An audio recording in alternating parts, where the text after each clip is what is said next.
The next point that I just wanted to mention is I was reading some of the literature that Dr. Ravi had sent me. Between ages 2 and 5, we have 480,000 children who attend preschools, but I am not really sure as a percentage what that is out of the total age cohort. Also, we have something like 20,000 preschools island-wide. Again, I'm not very sure about the percentage in terms of all the preschools that are unaccounted for as well as accounted for. So that's just setting context. We also don't have much information, and I hope we can elicit some today about teacher training, how regular is it, what is the kind of quality for early childhood educators, and so on. So I'm hoping this dialogue is going to be very rich in multiple ways. Dr. Ravi Nanayakkara is the project director. He's our special guest today of Early Childhood Development Program, which comes under the Ministry of Women and Children, and it is supported by the World Bank. I know he's done a lot of extensive work in the last 4 years, I believe, on this topic. So what we are going to do is we are going to invite Dr. Ravi to make a presentation for about 25 to 30 minutes, after which we are going to have a discussion for about an hour. We were expecting Mr. Mahinda Kodituaku to join us for the presentation. He is the ECE Director of the Western Province Education Department. But Mr. Kodituaku is not going to make a presentation, but he is going to join us at some point, at which point I'm sure he can add a lot into the discourse as we go along. So with that, I will pause and invite Dr. Ravi to kindly make the presentation to us. Over to you. Thank you very much, Ms. Tara. And I must, at the outset itself, I must thank Education Forum of Sri Lanka for giving me this opportunity and invited me to do this presentation and to open up a discussion on a very important subject. It is not only Sri Lanka, but globally as well. So with that, I'll quickly go to the presentation. Yes, I'll just give you a brief introduction about the child development as well. Please bear with me. This is for the benefit of the people, the audience who are joining today, who doesn't have a much knowledge on child development as well. So just touch upon it and the brain development a little as well. So if you look at the child development, it is of course a process where uniquely you get adapted and also get integrated into the development that takes place in a child. So it's an experience, so it takes time and it's a gradual transition period. So during that period, a child will acquire so much of skills and also knowledge, which will turn into behavioral changes as well.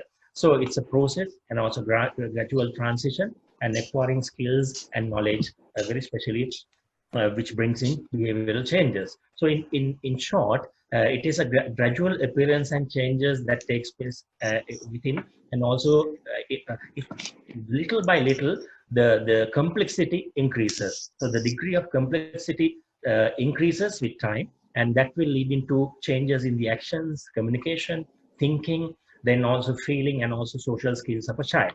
So it gradually happens, and that is how the growth comes. So this is a holistic development of a child. Of course, there are 4 domains into it mainly. So it's socio-emotional domain, and also the physical development, where you see the child develops, grow, mentally and physically growth takes place. Also the communication skills develops, and also the most importantly, the cognitive development. So with that, to do this is what we need. The most important thing is the brain. So that is where the development happens, and this is the most important organ that contributes towards the development of a child. At the birth, we all know it is about 350 grams to 400 grams, and it continues to grow till about, say, 1.4 kilogram. And the brain has many neurons and glial cells, and billions of neurons to start with, about 100 billion. It gradually reduces, but the most important thing is, this is where the actions, communication, thinking, feeling, or whatever, this is the most important organ that contributes towards all of this.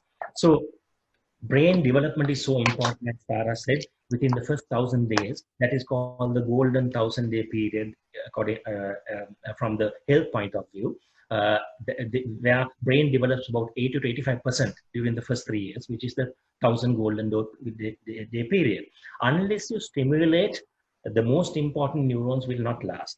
And because there are a lot of synapses, there are a lot of connections that a cell takes, does, very especially the neurons. So every second, a neuron will have about 1,000 connections made, and to retain those valuable connections, you need to stimulate the brain.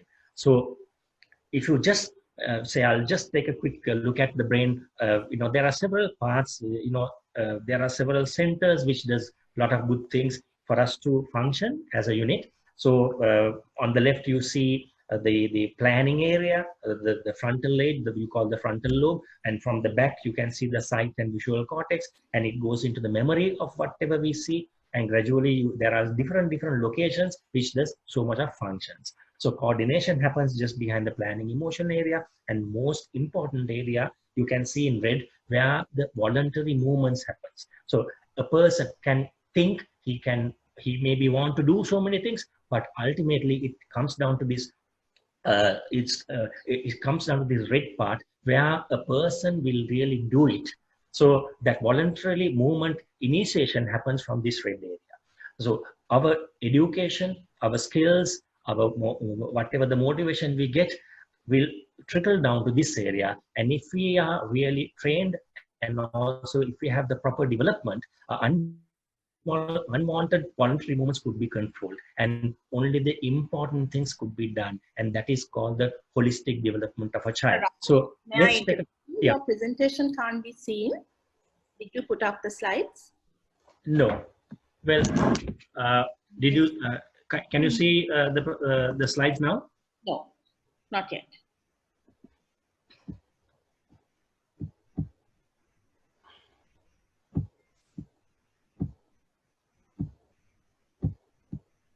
Until he does that, just to remind anyone who wants to make a intervention during the discussion to please use the raise hand sign, please. Sorry, Dr. Ravi, over to you. Can you see me now? Can you see the slides? Yep, can do. So just show you. So this is what I was talking about, the red area. The front is on the left-hand side. The back of the head is on the occipital area. This is just a cross-section of the brain, which I don't have to go through. But I'll quickly take you to a very important slide. This is where if a brain is stunted, if the brain has not developed properly, you can see on the left-hand side where that golden color area is very limited. But a healthy brain of a child, which is about 3 years, you can see there's a vast area of brain matter.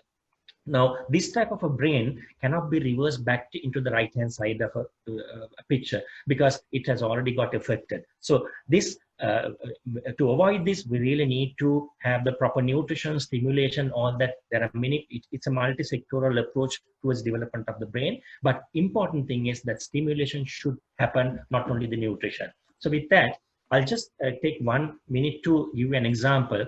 You can see, of course, a snake. For a child, how it appears, and to an adult.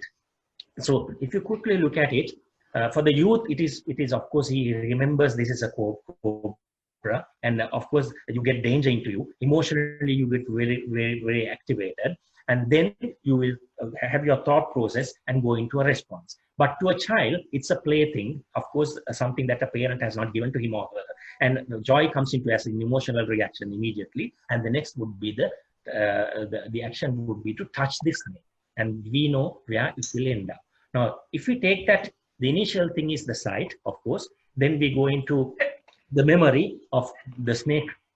If you have a memory of the snake, very especially with the adult, of course, we know this is a dangerous thing which is in front of us, and it will move into our imagination as to what we should do, and we coordinate that with you plan what to do next, and then you go into the coordination, and finally it drop down to the initiation of the voluntary movement. That may be to go away from the snake or to attack the snake. So this is how the brain functions. So each and every area of the brain does a specific job.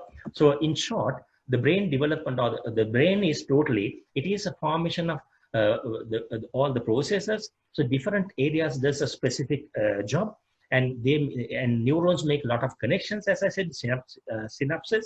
Then also it remembers symbols and associations, and ultimately the skills development, adaptation to the behavior, all happens with the brain development. The important thing here is how are we going to manage the time in this, because timing is so important when it comes to brain development. We all know that the early childhood from 0 to 5, actually there are two definitions. One say it is 0 to 8. In Sri Lanka we consider 0 to 5, or from the conception up to 5 years as the early childhood development period. We can see very especially the peer social skills, language skills, vision, hearing, you name it, the emotional responses, all that is very high at the initial stage of the age. So the sensitivity is very high, but then you see a gradual decrease when time passes. So what is more important is, time is important, but managing time is more important than that when it comes to child development. Of course, this was proven by the Heckman in 2002 in Chicago University. Professor Heckman, the study also said return on investment, when we invest early in a child, the return is about $1 to $8, $1 to $9. And today we understand it is about $15 to $16 if we invest early. So preschool age investment on a child is very much important. But the sad story is, are we doing that? Very especially in Sri Lanka. Our GDP, I'll come to that later, gross domestic product, we invest 0.0001%, whereas a country like us would have been in a better situation had we invest about 0.03%. But I don't blame any government for that, because it's not that easy to invest such a huge amount into early childhood. But some way we need to do that. So if you look at the early childhood, we know it is 0 to 5 years. There's a home-based section as well as the center-based. And today we have, it is not 1.4 million, this is 2012 census, but today we have 1.8 million children, very especially 0 to 4 years. And we conducted a national census with the Census Statistics Department through our project, World Bank ECD project, in 2016. And it proved that there are 19,668 preschools, and out of that, 80% are run by non-governmental organizations. So if you take the teachers and the assistants, there are 45,200 nearly teachers and assistants serving these 20,000 preschools. So ideal thing would be to invest early on ECD and invest smartly, and we have to invest on all. This is what the World Bank can we believe in. So it will definitely address the poor and disadvantaged people in the ECD sector, and to improve the quality of services. And of course, the most important thing is that the government of Sri Lanka, their strategic development goals also align with the ECD now. So that will help. Our investment will help that as well. So with that, I'll quickly take you through this project, our early childhood development project. What does it do? So if you look at the children in Sri Lanka, right, of course, physical space and ambience, infrastructure development, we are catering to it, and invest on human capital and the social resources, that is the teachers, parents, their capacity building, and also the ministerial officials, and also to support the system, very especially policy and governance. The truth behind the ECD sector today is that we have a low public expenditure. As I mentioned earlier, 0.0001% of the GDP in 2014, and for the entire education, it has been 1.75. As I told you, some other countries in our area in Southeast Asia are contributing more than this amount. But I must remind all of you that we have not taken into consideration the health component contribution to it. The Ministry of Health also manages 0 to 5 years, very especially 0 to 3 years. So there's a component of funds that goes into healthcare development of children in that, and that has not been captured under this percentage. The next is low coverage of the ECD services. The census proved that out of these 1.8 children, only 56% of children enroll into the ECD centers today. So that there is a problem with regard to coverage in ECD. Similarly, the access to child development centers or preschools, or we call it an ECD centers, whether rich or poor, urban, rural, is inadequate. If I may just give you some figures of it, we have among the rural estate sector 49% coverage. Then among the rich, it's only rich or urban, it is about 59%. And poor, if you take the poor people, the poorest quintile of it, it's only 39%. So location and income are key determinants of this in this, and also lack of awareness on the ECD and the value of it. Inadequate number of ECD centers has contributed toward this. This is further we have another problem: the infrastructure facilities that are available. Only 42% preschools have basic indoor equipment. Nearly 40% does not have adequate play equipment, outdoor play materials. And when it comes to learning materials, 36% does not have enough and more. Similarly, less than 50% of our teachers does not have a proper one-year qualification. It is amazing to know that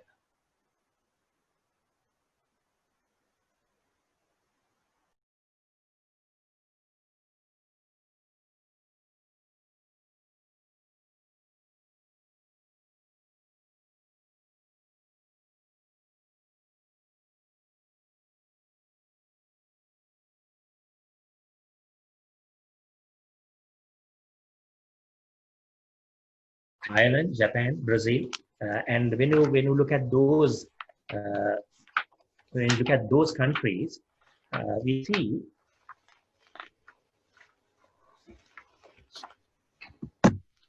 the enrollment. You can easily see ours is not in par with the rest. Ireland, of course, have very much better than us. Even Japan 91, Brazil 94, and Finland 79.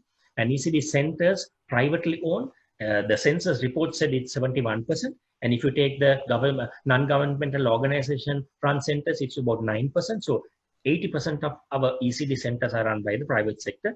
Ireland, it's 99% in the private sector. And Finland, it's purely free of charge. So that's the reason why it is blank.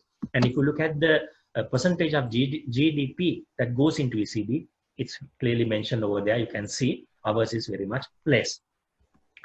Similarly, the Finland has publicly subsidized private ECC centers. So the government supports the sector over there for childcare and education. So their model is slightly different to rest.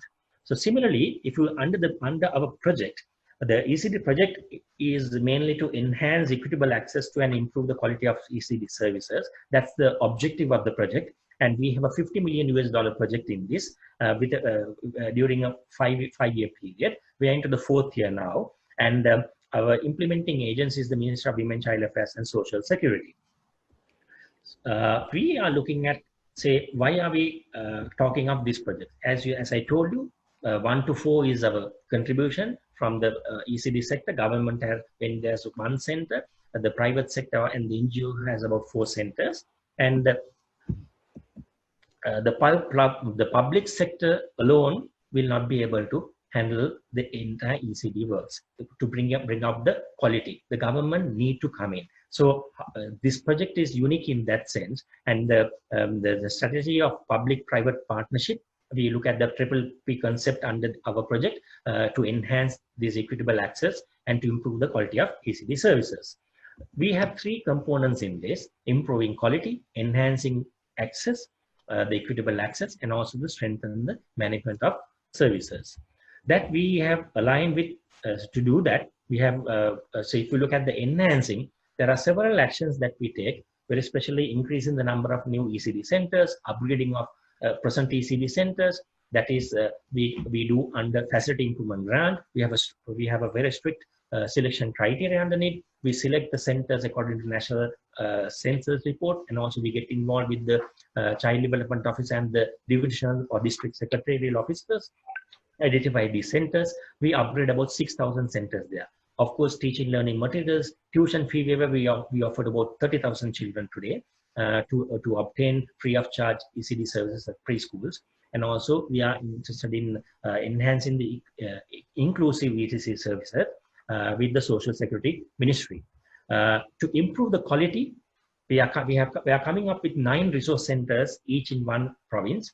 Then also in the plantation sector, also we are developing 2 resource centers. ECD centers aligned with the national quality standards. Standards are being developed by the Children's Secretariat.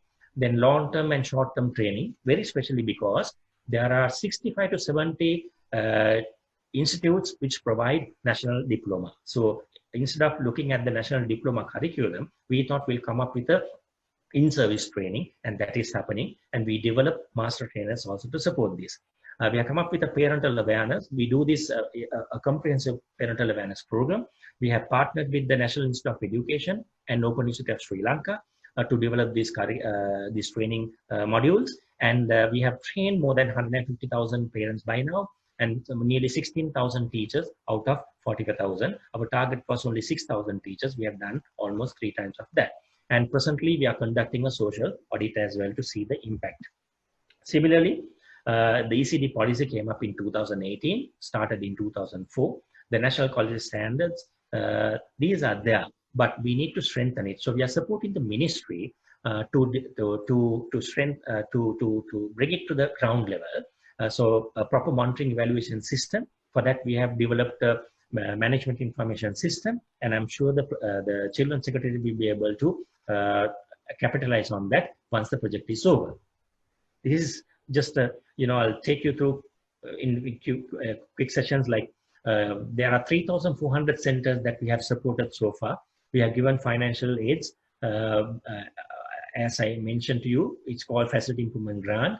So target is 6,000, and 3,400 centers have already obtained these facilities, and we are going to provide this facility to the rest of 1,600 also during our project period, which is happening now. Then long-term, short-term trainings, 439 master trainers being done. The numbers are there for you, preschool teachers. Scholarships that we have offered to teachers as well, and child development officers in plantations for the first time, and they're obtaining a national diploma. And also we have looked at, as a new entry, the day caregivers training, 535 with government institutions. We are doing it NITA and VTA, and they are training at the moment 535 daycare providers in the country. Just to show you the indicators. So we have expansion, strengthening ECD services, project management monitoring, and then also one component is the Plantation Human Development Trust, where we will be delivering to the plantation sector nearly $10 million US worth of activities going to the plantation sector for the first time to strengthen the ECD services. Just to glimpse, these are the renovations that have taken place. I took the photos of plantation sector, how it then and now story, what it was before on the left and the right. You can see the transformation of a complete ECD center. Here you have a preschool plus the daycare facility, right? In plantation, already nearly 50 to 60 centers have been developed, and we are completing 140 centers during our project period. Similarly, upgrading of play areas, existing play areas, because sometimes you have the center, you don't have the play area. Then capacity building, we continue to do that. Parental awareness, these are some of the training pictures. Day caregivers training, child daycare, and also we are going to strengthen the home gardening concept. We started with the plantation sector so that the nutrition aspect also could be covered under the project. Children with special needs, this is an area where we need to look at, but unfortunately the project will not have enough time to do much on special needs children. With the Ministry of Social Welfare, we hope to provide facilities to the special needs children preschools, or you call the child development centers, and we have identified a few, and we are working on it at the moment. So investing in the private sector is very important, and another aspect is that say blue chip companies, pardon me for mentioning, like Brandix, they have come up with extended services to their people. So they have come up with proper ECD centers, and we need to support to see how well we can support these centers with the technical know-how. And the government is also looking forward to it to go into the private-public partnership. But problem would be for us is the time, whether we have adequate time during our project period to address this as well. We came up, say we have faced few challenges. We have seen under the project, say when it comes to government partnership with private ECD centers, the government officials does not have much experience in it. Spelling out or sending financial aid to private sector directly. So there was a kind of a resistance from them, and we had to do a lot of advocacy and coordination with the divisional secretaries, district secretaries, provincial authorities to agree them into this system of supporting private sector directly. So there was a lot of capacity building, management, and monitoring along with that. And another thing that we came up with was coordination and collaboration between divisional secretaries, provincial authorities. There are a lot of problems in it. I'll come to that later. Then also finally, it will be the additional work of the ECD and technical officers. Presently, they have a huge workload. There are only 1 or 2 technical officers in the divisional secretariat, and there's only 1 ECD officer. So the project works also comes on their shoulder. As a result, they were reluctant to provide the 100% contribution towards project activities, and we are finding it difficult because of that. So what have we learned through this? Of course, the private-public partnership has enabled wide and strong outstretch of service delivery. Then also, many census is to be done. We need to do that. We have conducted a national census. We have to do a mini census, which we have already begun. And by next year, we'll be able to see where we are, what project has done, and whether there are new entrants to the ECD sector compared to 2016. Then foundation for testing of new approaches, but especially results-oriented funding should be there. It is not just ECD funding by various stakeholders, but to be aligned with the national policy and guidelines and how we can develop the sector. So sustainable solutions also need to be integrated into the system, right? And then also, luckily, we have the presidential mandate, the new president's mandate addressing ECD. I'm not promoting politics, but the new president mandate also has taken a keen interest on the ECD. That is very good for the sector. Now, if you say, I'll come to the last section of my presentation. Where are we today on the ECD? We have a national policy which was developed in 2004, and it was revised in 2018 by the Children's Secretariat, and it's been passed. Then we have a national policy, so that's the national ECCD policy. Which refers to 0 to 5 years. National policy on ECE by the Minister of Education was done in 2020, and that was this year, and cabinet approval already obtained. So there is a problem between these two. Then registration for management of supervision of preschools under the 13th Amendment, Article 154, provincial authorities has the right to do that, and about 6 provinces have come up with statutes by now. The National Child Development Standards were made in 2016, first 0 to 3 years by the Ministry of Health, Children's Secretary did for 3 to 5, and 5 to 8 by the Ministry of Health. ECCE curriculum was developed for the nation, and it is actually getting developed at the moment by the Children's Secretariat, and so do the National Act, which is also getting prepared. How other countries have done, this is also, I think, important to look at. There are some countries which have gone into integration of childcare and education. Countries like New Zealand, Vietnam, Sweden, they were the starters. They did in 1980s, 1990s, and they started this. And as a result, today we have an integrated childcare and education system. New Zealand started in 1986, Vietnam started in 1987, and Sweden did it in 1995. So the strategies, policies, governance, delivery of childcare education, all were integrated, and that system has given them a lot of good. So we have a success story with regard to integration. But on the other hand, there are countries like Ireland, France, Belgium, who still believes in, who continues in strict integration system, and their intersectoral coordination is better with regard to policy and administration framework. So still they have not gone into total integration. They have strict integration. A country like Japan is on low integration. Their governance and strategy, they have not totally integrated, but their delivery has been integrated. So we have another model over there. But so this shows there's no one size fits for all.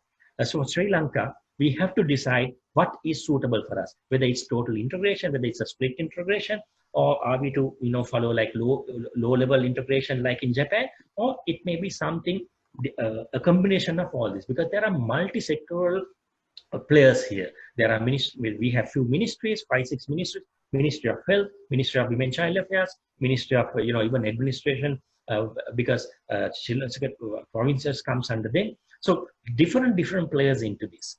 And so with that, I will in my presentation. I think my time is up. So I think we have to discuss what would be the best for Sri Lanka, right? So the forum is open, and let us discuss and see whether are we to go strong-headedly into one of the ways of whether it's integration or split integration, or else whether we have to wait, whether we have to give a little time. See, but just to give a heads up on my thinking in one, that is 0 to 3 years. Of course, the Ministry of Health have been handling very well. So their interventions through the Family Health Bureau has been spot on. They have a proper system, and it is worldwide recognized. And as a result, we have achieved so many, and including to bring down even child mortality and maternal mortality as well. So I think we can't select one way of doing it. It has to be learnings, and also to develop a system which is more suited to us.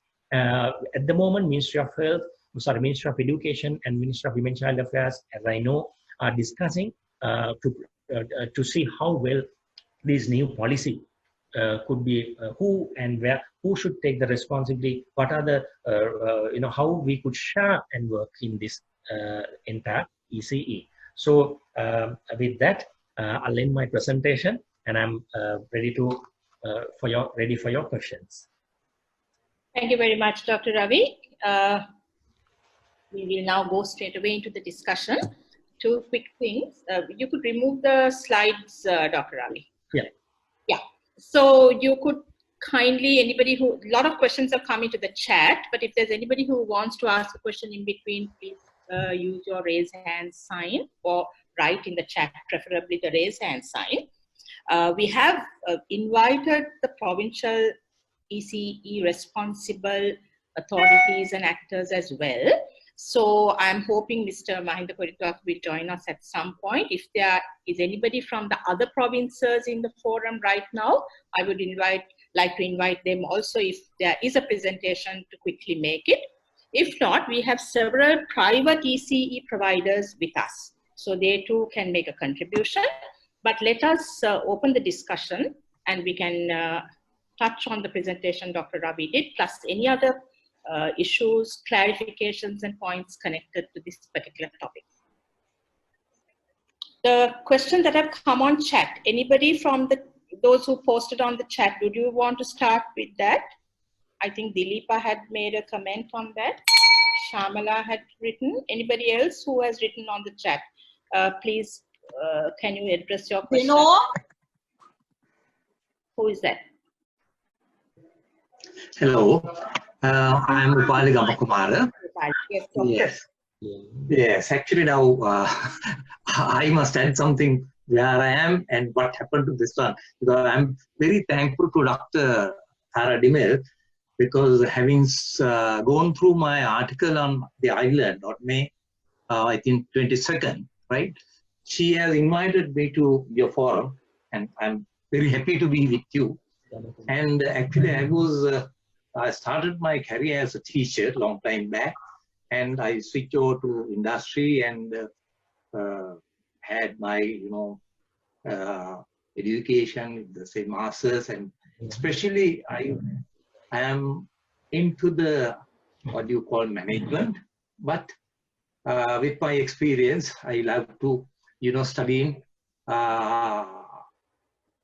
education, or my concern is education, especially when I came here. I'm speaking from Melbourne, Unfortunately, COVID-19 prevented me going away anywhere. So when I was locked up here, say, my daughter's home, I started searching on what is this STEM, because STEM education, if anybody has gone through that article on my article published in the Island on May 27th, we will understand what my aim is. So, okay, that is simply my background. And with regard to Dr. Ravi Nanayakkara's presentation, I have one question. The question is, now I see a vast difference between small children in our country, Sri Lanka, and here in Australia, right? What is the knowledge they have in these small children, and their ability to talk, or their vocabulary, and everything is very, compared to ours, very vast. So what is the reason? Why is what have we taken these things to upgrade to this level? In the sense, this is, I'm sorry, certain technical terms I'm not very conversant with, because I'm not an educationist. So therefore, this ECD education, am I correct? ECD education, what is the difference between these countries and our country? Why can't we upgrade or the education system to that level? Dr. Ravi, I'm expecting an answer from you. Yeah, Dr. Ravi, before that, there are more than 23 people waiting in our discussion room. So I please urge you to make your questions very crisp, very short, so that everybody gets a chance. Ravi, you want to answer to Pali? Yeah. See, there are. I don't say that our systems are bad. We shouldn't forget that we are, what we have done. The EC sector or the ECCD has come a long way. Because earlier it was this in 1960s, 1970s, the ECCD and ECD and education was separated. Actually, it was looked into two areas, and we have come a long way in that. Of course, our spending capacity is not as much as the leading countries like New Zealand, Australia. Their capacity is very huge, and also the area that we have to do is research. Our research component is very less. So as a result, we do not have much studies to see to get a better picture as to what more could be done. Having said that, the preschool context, if you look at, we have covered. So because I was in New Zealand a couple of years ago at the World Bank Forum. There we looked at Sri Lanka also. During the past decade, we have increased our ECD services by 85% compared to the rest of the countries in the South Pacific. Now that means parents are taking interest to send their children to preschools. The vocabulary, of course, I don't say it is bad in Sri Lanka, because we have one of the most richest languages, because Sinhala covers, when a person speaks in Sinhala, there are a lot of words that gets into it. And as a result, a lot of languages are very much easy for us to handle. So our vocabulary is not that bad. Of course, the system has to be integrated. So the ECD has to look at it as a holistic subject and develop. So there are areas to develop, but I don't say that our languages, language skills are not that good. It is good for me. Thank you, sir. Okay. Thank you very much. We have 4 people in the waiting room. I'm going in the order of the time that they wanted to speak. So first we have Dileepa, then we have Saroj, Shamala, and Shamyan. Can we start with Dileepa, please? Dileepa, okay. Hello, everyone. Thank you, Dr. Ravi, for a wonderful presentation, and it was very insightful. Thank you for that. So, first of all, I was very impressed and happy about the intervention in the plantation sector, which is often forgotten and marginalized. So that's really great to hear. I have a specific question around whether these interventions have considered child protection and child abuse in their training of the master trainers, basically in the entire program. Has that aspect, has that lens been used well? And the other question is, is really in one of the, I think on the roadmap it mentioned that foundation has been laid to on new approaches that might be government funded, etc. What do you mean by new approaches? So 2 questions. I couldn't get the second question. Sorry, come again. Second question, one of your slides towards the latter part of the presentation mentioned foundation laid for testing new approaches to Okay. based funding by government, etc. Want to elaborate further on that? What you meant by that? All right. Okay. Right. So firstly, yes, our trainings include child protection, child rights, child health. I can just show you. This book is for master trainers. We train for 14 days. It's an in-service training. It's a comprehensive training that we give to all the master trainers that we have, right? So this is the book. So here we follow the 0 to 5 year in total holistic development of a child, what they should know for a master. So we select even the master, to become a master trainer, it should be a child development officer who's working in the government sector at the moment, so that when the project is over, they could sustain all the good works and continue to train the rest of the teachers also. So similarly, these are, I can show you because since I'm in the office, this is the parental awareness that we do. Yeah, under that, we have come up with 5 thematic areas. These been done in all 3 languages, even for the master trainers, right? You can see. And we touch upon child rights and also how to develop a child, what is nutrition and how the child development should happen. And this, in fact, what I'm showing you is in Tamil. So everything for the first time in the country, we whatever the training, whatever the awareness that we give into non-plantation area goes into the plantation area as well. So for the first time, we have developed a proper training module with Open University and the National Institute of Education, and all thematic areas have been covered over there, right? So then your second question is what the government, yeah. So what I'm saying is, I think investing in the private sector, of course, the government can't do much straight because as a low middle income country, we are unable to spend much, just like the rich countries. So we must support the private sector, right? Encourage private sector to invest on the ECD and give us the guide over there. So what I'm referring to here is investing in private sector. There are some organizations which have already taken initiatives to support their employees, very special to reduce absenteeism, support mothers who are having young children for them to have a daycare facility, right? So that the workforce, female workforce could be strengthened further, right? There are, today out of the educated female workforce, 36.7 does not go to work because of the thinking that because they don't have enough daycare facilities.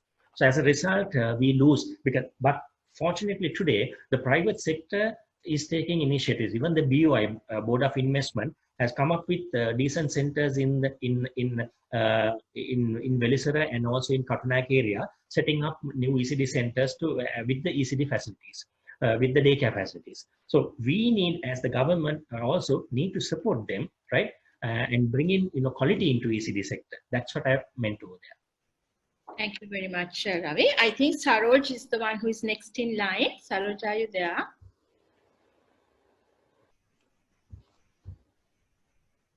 Okay, we come back to him.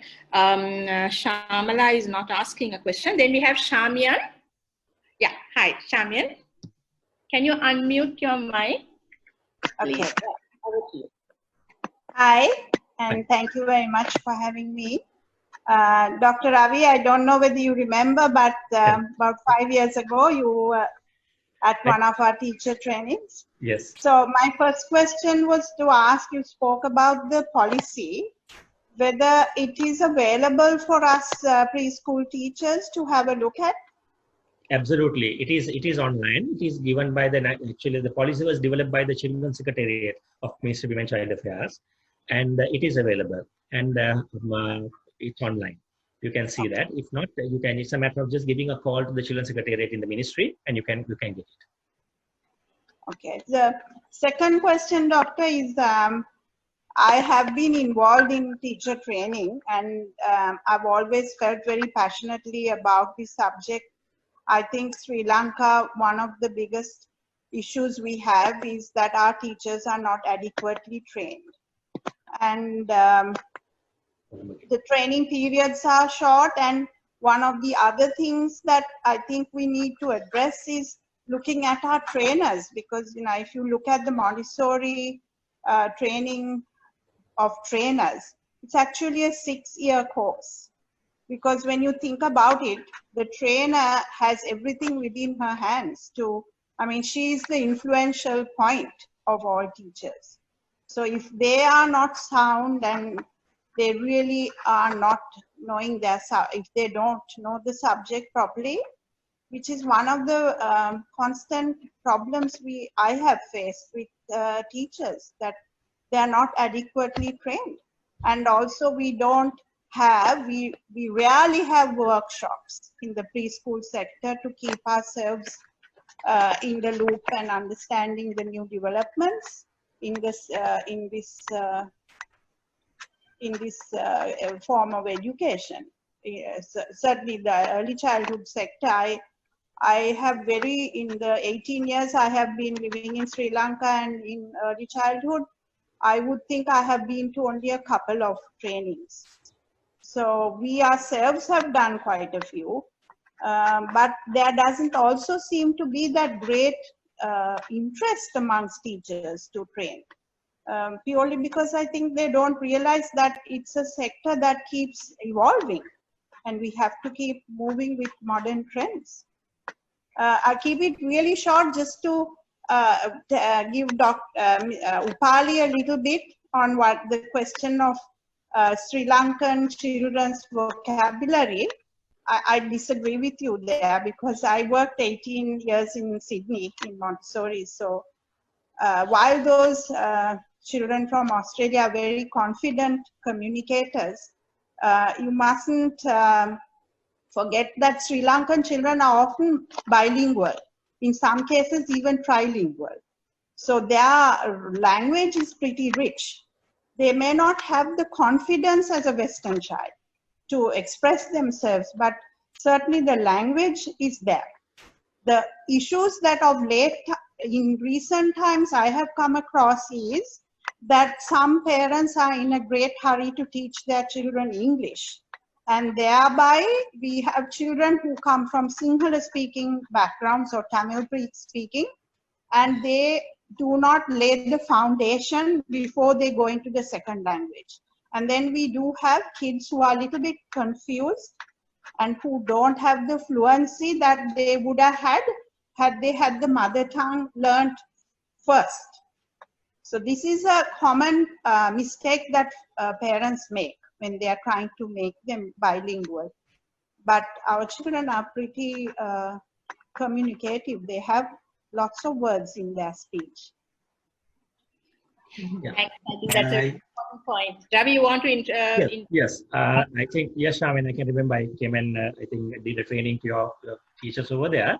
And Shamin, I totally agree with you. There should be a lot of trainings, very especially because for teachers, for doctors, we have in-service trainings.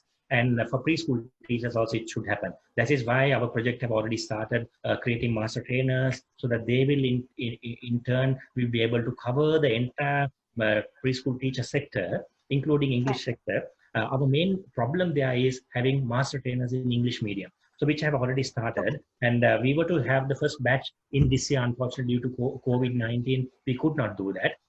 And with the limited, we cannot bring more than 10, 20 people at the moment. But I'm looking forward to have an English-speaking master trainer pool as well. So I will do that, and then in turn they would be able to go and train the preschool teachers in English medium. It is not a training. They have a vast knowledge. I mean, we have very good teachers, but you need to, educate. It should be a continuing education, no? So, and also to brush up with the new techniques, whatever, and also to see how well the ministry can support the preschools, right? And where to fall back. All that has to be done. But that is a responsibility of the ministry. From my project point of view, I have trained master trainers, and they have trained nearly 16,000 teachers today. But we will do that for English speaking teachers as well in the international preschools. Thanks very much, Ravi. I don't know whether Saroj can unmute his mic. We have Saroj, and thereafter Charita, and Sujata also wants to make a comment. Saroj, are you okay? Charita, why don't you go ahead? Charita? Okay. Hi, sorry I missed the first few minutes of this. Please stop me if this is already covered. Just a few quick questions, whether there was any study on the effect on overall family welfare by providing daycare, whether it's income levels or other factors, just social or other factors within the family, with the provision of daycare. That's question one, specifically for the intervention that Dr. Ravi was talking about. I think you mentioned meals as well. So again, similarly, whether the effects, if any, were studied of provision of at least that 1 or 2 meals of the day, any effect that could be teased out that it might have had on the children's development. And a wider question on shouldn't there be as much preparation of the parents themselves and the other carers, whether family or paid carers, to contribute to, because the child is only at these places for 6 to 8 hours of the day maybe. So I mean, taking on the responsibility and accountability rather than just saying the teachers are useless, and continuing whatever is happening at the centers also. Has there been any effort on that? So those are the 3 questions, but also just I want to add, I'm happy to support within what resources I can bring to bear on the technology aspects of getting the in-service training for these kinds of teachers, if they can do it online or anything like that. Thank you. Yeah. Charita, thank you. I mean, firstly, you're right to say study on family welfare, especially in daycare also. This is why I started saying that we don't have much research work. We don't have studies of that nature. This is where we have to really look at. But of course, there is nothing to really look at, right? Then the number 2 is meals at CDCs. We have come a long way in that. But to start with the plantation sector, now just to give you an update on the Ministry of Health has already designed, and also the Ministry of Women and Child Affairs have designed a midday meal, even a menu. So these things have been introduced to the plantation sector. I myself was the director of the plantation's health before, and we started that in all the estates. And in estates child development centers, we introduced the midday meal. So the estate management also supported, and we started a revolving fund. I don't say it is happening in all the places. And the project is also going to support them with the home gardening concept. So they have enough and more land, and the fertilizer could be taken free of charge. And the plantation management has agreed with me. Now the project is supporting them with the know-how, and we hope to do during this last year of our project, even though it's the last year, we are going to have this midday meal placed in the plantation, starting with the plantations since they have area. Similarly, in non-plantation areas, the child development officers, the government child development officers are promoting it to the preschools to have a midday meal. I know in some of even the international preschools, they are introducing this midday meal. They're promoting their parents to come up with a midday meal and have that habit inculcated into children in the preschools. We have a long way to go on that. If you compare with countries like Japan, they show the midday meal at the entrance, right? At the entrance of the preschool, the child development center, they have the menu and they have the midday, they have the meal set meal demonstrated over there. You know, they show it in a glass box so that the parents can see. Temperature being checked on a daily routine from morning to evening, and they get a record at the end of the week. So there are so many good things that we can do. We don't have to have a lot of money to do it. And sharing is more important. Everybody can bring even a small meal, or even the preschool teacher with the utensils they have over there. We can develop a small meal and start sharing with the children so that they all eat together, and those good habits can be inculcated in children. So sharing also, and the nutrition aspect also can be. So we are now introducing this midday meal is mainly focused on the things that they can find in their own area. So it's not a menu that will be a standard menu right across the country. Some items will be able, you will be able to find in the local market, in that local area. If the home gardening also can be strengthened, I think that would be fantastic. So we have already started that chat. Thank you very much for that. I hope I answered your questions. Thank you. Sujata, you have to unmute. Right. The GDP question, I think, actually, when you talk about expenditure, people seem to think that there's unlimited amount of money that we can spend. Because we heard the question, I saw the question that, you know, why are we supporting this? 85% is provided by the private sector. Why are we supporting them? So, and that the idea is that the government should provide 100%. And I think the GDP, when you say GDP, we spend 1.75 of GDP in education. What we forget is, I'd like to get a clarification because this I haven't looked into detail into this. Our government income is only about 12% of the GDP.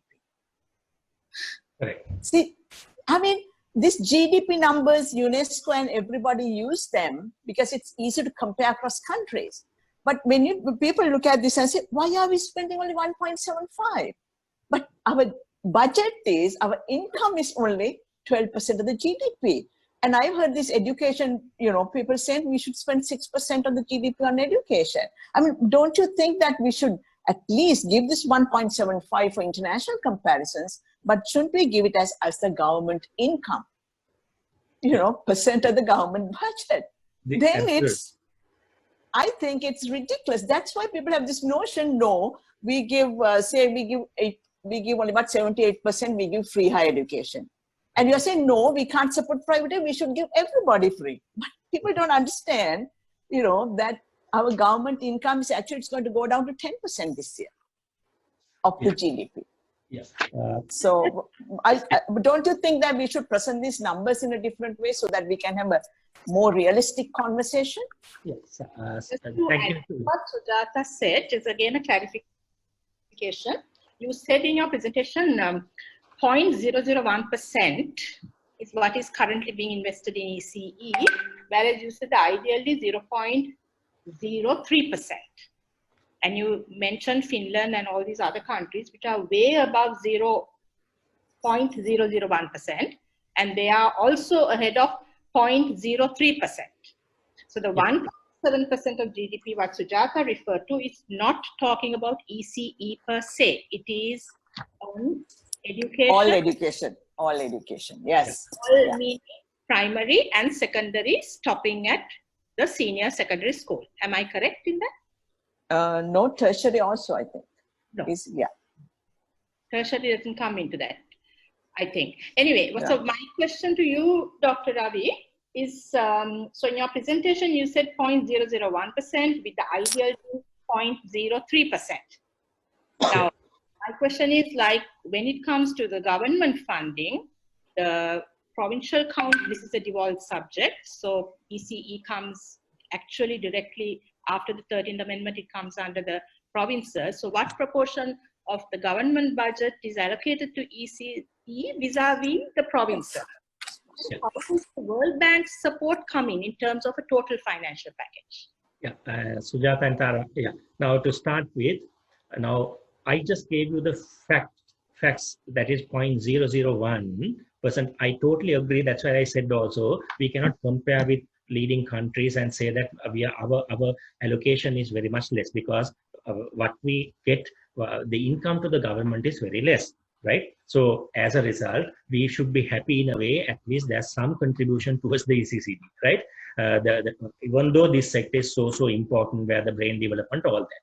Now, then the number 2 is 0.03 is for low and middle income countries. It is not for countries like Finland, Japan, that type of countries. So out of those countries, even Senegal, they spend much better than us, right? But what I'm saying is, now if you take countries like, for example, Malaysia, 0.1%, Kenya 0.1%, Senegal 0.01%, Nepal, which is closer to us, is 0.1%. Now these figures does not have, now even though our contribution is 0.0001, that is because we look at our income and we have allocated what we can do. So it is not a blame to any government. I'm just showing you the allocation to the ECD sector. Now, when you take the education sector, it is 1.75. We should be very happy. At least that amount goes into education out of the 12, as quite rightly Sujata said. Firstly, one government said we will go up to 3%. Someone said yes, we'll go up to 6%, which is impossible, right? Impossible. So, it is impossible. Now, what I'm saying is we should capitalize on this private sector participation, because we are very happy that 80% of the preschools are run by the private sector. So in that case, why not support them? It doesn't have to be financially supporting. It may be giving the governance, bringing in the policies, procedures, guidelines in place, supporting them with the training, see how well we can support these centers to deliver a better service. So it doesn't have to be always infrastructure development. Now, the project contribution is totally different to that. Since there is an urge, since there is a need in the ECD sector, financial support is needed to the government, the World Bank, with their little study, decided, okay, fine, we are there to support you with a 50 million US. But when you please go into our national census report, you will see there's a lot to be addressed under ECCD. Even under infrastructure, I'll just touch on 2 things. Water sanitation facilities at the preschools. 25% of the preschools doesn't have proper sanitation facilities in the country. Then only nearly 12% preschool doesn't have drinking water, even for that, even water at all, right? So imagine the infrastructure, the facilities have to be first placed in. So when the preschool is run by the private sector, why not at least support them with the, to meet those minimum standards? Now, with that aspect, the World Bank came up with 50 million US. There are limitations. There's only a handful of things that can be done under this project. But there is, if there's a possibility to go for a back-to-back project, it would be better. And government has to look at another model to support the ECD sector. So I know our allocation may be little. I don't blame any government on that. I just showed you what has been given at the moment, right? It would have been ideal if we can go up to about 0.01 or 0.03, but it is not possible because our income is not that that good. Okay, thank you. We have, and also I think Tara, you asked one more question. The allocation to the provinces as well as to the ministry. Yeah. Now, unfortunately, I'm not aware of what percentage goes into Ministry of Women and Child Affairs, because I'm not directly an employee of the ministry and the provinces. And I know that it has been distributed. Mainly the Ministry of Women and Child Affairs is responsible for the child care. So but at the same time, through the Education Ministry also, to the provinces, there's an allocation. Very especially to the ECD, as in provincial authorities. Like Mr. Mahinda Korutuapu's section, they also have a provincial authority on ECD, but they get funds through their ministry, line ministry. Right. Oh, thank you very much, Ravi. We have Asiri waiting to ask a question. Asiri, are you unmuted? I can't locate you. Oh, I can. Right. Okay. I'm unmuted. Go ahead, please. Yeah. Actually, I want to respond to Mr. Wali's comment that he said he has seen that our children, our vocabulary is not very good compared to Australian children.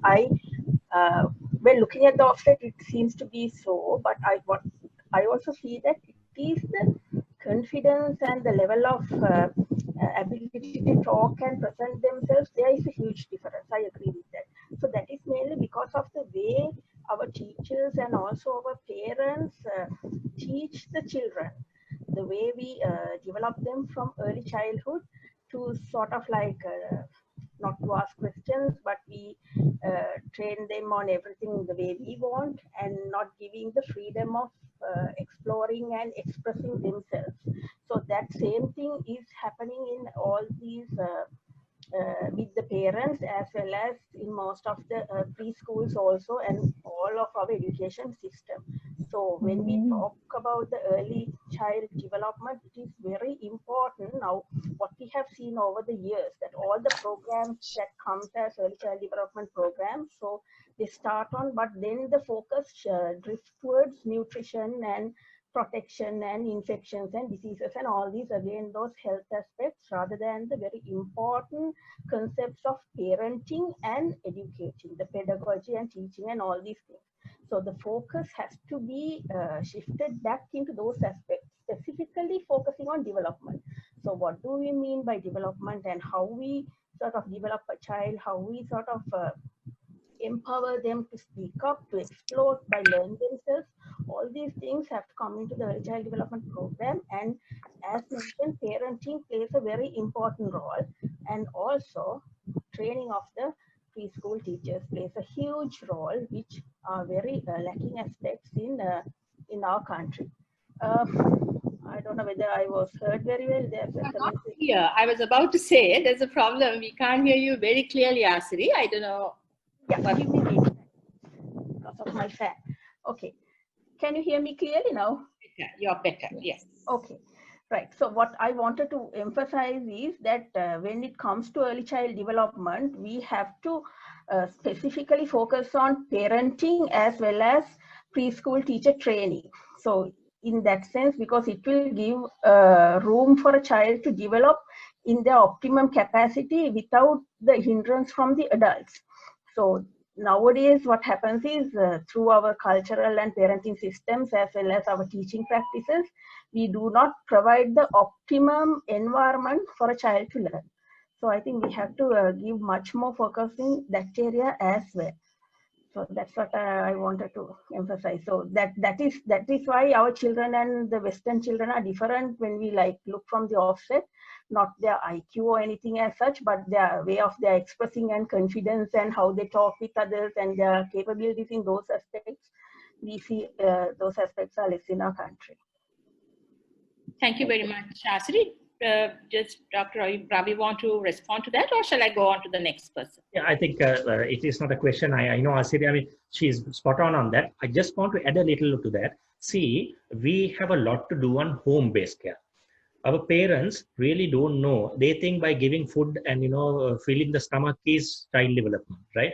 And also, as Asiri also said, when a child is even when spilling out or when spelling a word, or you say speaking a word, when they make a mistake, we don't correct. We really like it. When if you say I'll just bring one, laurier. The word laurier is very difficult for a child to say. When they make a mistake and they say rollier, we continue to do that and we enjoy that. For us, we are happy. Someday this child will correct.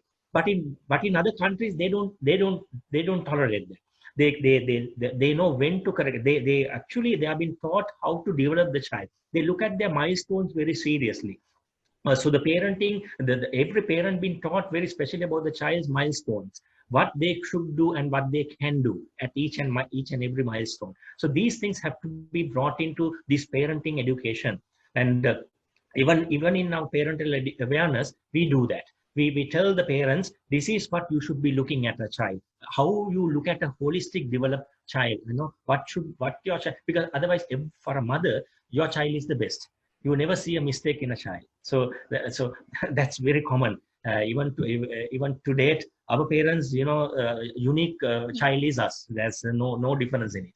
So similarly, we need to actually little by little come out of this, tell them that milestones should be taken very seriously and look at it and see if your child is lagging behind, to take interest in that, To do that, we must first educate, we must first give the awareness to our parents at their level, not from a professor point of view, but to come to their level and deliver so that they can understand.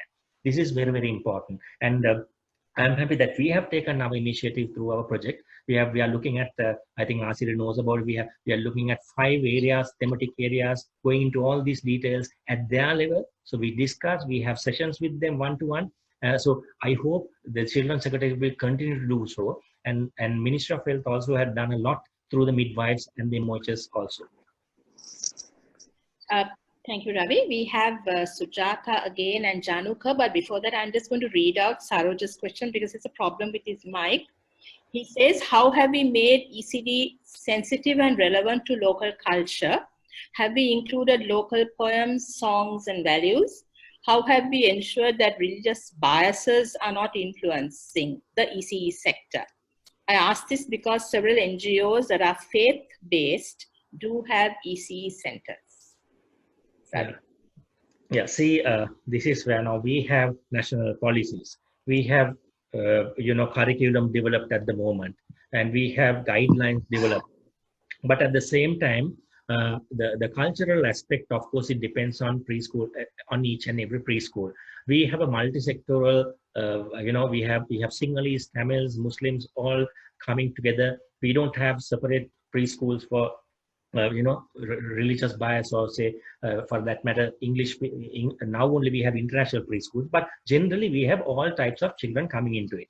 So it is the role, it is the responsibility of the preschool administrator or the preschool teacher to make sure that these cultural aspects been properly touched upon. And we give those the good values into it, rather than even the religion. There shouldn't be. I don't think we have to be biased. There can't be any preschool which is only where you get Buddhist culture there, or the Catholic culture. That shouldn't be. It should be a mix of everything. And in fact, even in the education, I'm not that for the girls, boys separately, or for that matter, schools having Muslim schools or say Catholic schools. I myself came from a Catholic school. It is true, but I think it should be a mixture of everything, so that we will grow together. So that is a responsibility of the preschool teacher and the administrator. There can be guidelines, there can be policies, everything, but it is up to the administration to take this up, because we cannot be with them. No one can be there at the preschool to make sure that this happens. I think it's a social responsibility that we have to, but that has to be taught to them, to the administrator and the teacher. Okay, thank you, Ravi. Januka, yes, Januka, your question. Yeah, thanks, Sarah. Thank you, Ravi. That was an excellent presentation. And I think just by looking at your presentation and the results that you showed, it looks like you're doing some great work in a very difficult field. My question is, again, coming back to the money problem, you mentioned that investments, it's not an easy thing to, get into this field. But if one were to invest in ECT, where do you think the bulk of the investment should go? It looks like you have like 3 areas, the infrastructure, training, and research. So for the biggest bang for the buck, where should the bulk of the investment go? Can I? Yes, yes, please. Thank you. Yes, see, it's a mixture of all 3, I must say, because I'm happy that the policies, national quality standards, then also monitoring evaluation tools, these have been developed. And I forgot to tell you that we have now, actually the ministry has taken initiative to have age appropriate assessments for children. So that is taking place at the moment by the Children's Secretariat, and the project is also supporting the preschools to assess their children age appropriately, right? So, but the needs compared to other countries are different to us. It's not, we don't need rocket science to understand this, because the census report itself shows where this investment should go to build up our infrastructure, right? Otherwise, many people were questioning me, why not we give tablets or the laptops, software to preschools to do. But when we don't have decent water to drink, when we don't have a toilet to go, right? you don't have to go far. I have visited right across in the country, and even in Anuradhapura, it was so sad to see the children just keep their legs in two planks and using that as a toilet. So when you don't have that type of facilities, there's no point giving them a tablet, right? So or they ask you, give us a decent place to have our preschool run. So still we have a long area. So this allocation, we have to look at the available statistical data and see where we have to what has to be developed. So I think there's a need in each and every area, but most importantly, out of the infrastructure development, we must concentrate on the minimum quality standards that we have to bring into the preschools, naming water, sanitation, a proper building, then also the teacher trainings, a qualified teacher in it. So these things has to be placed in first.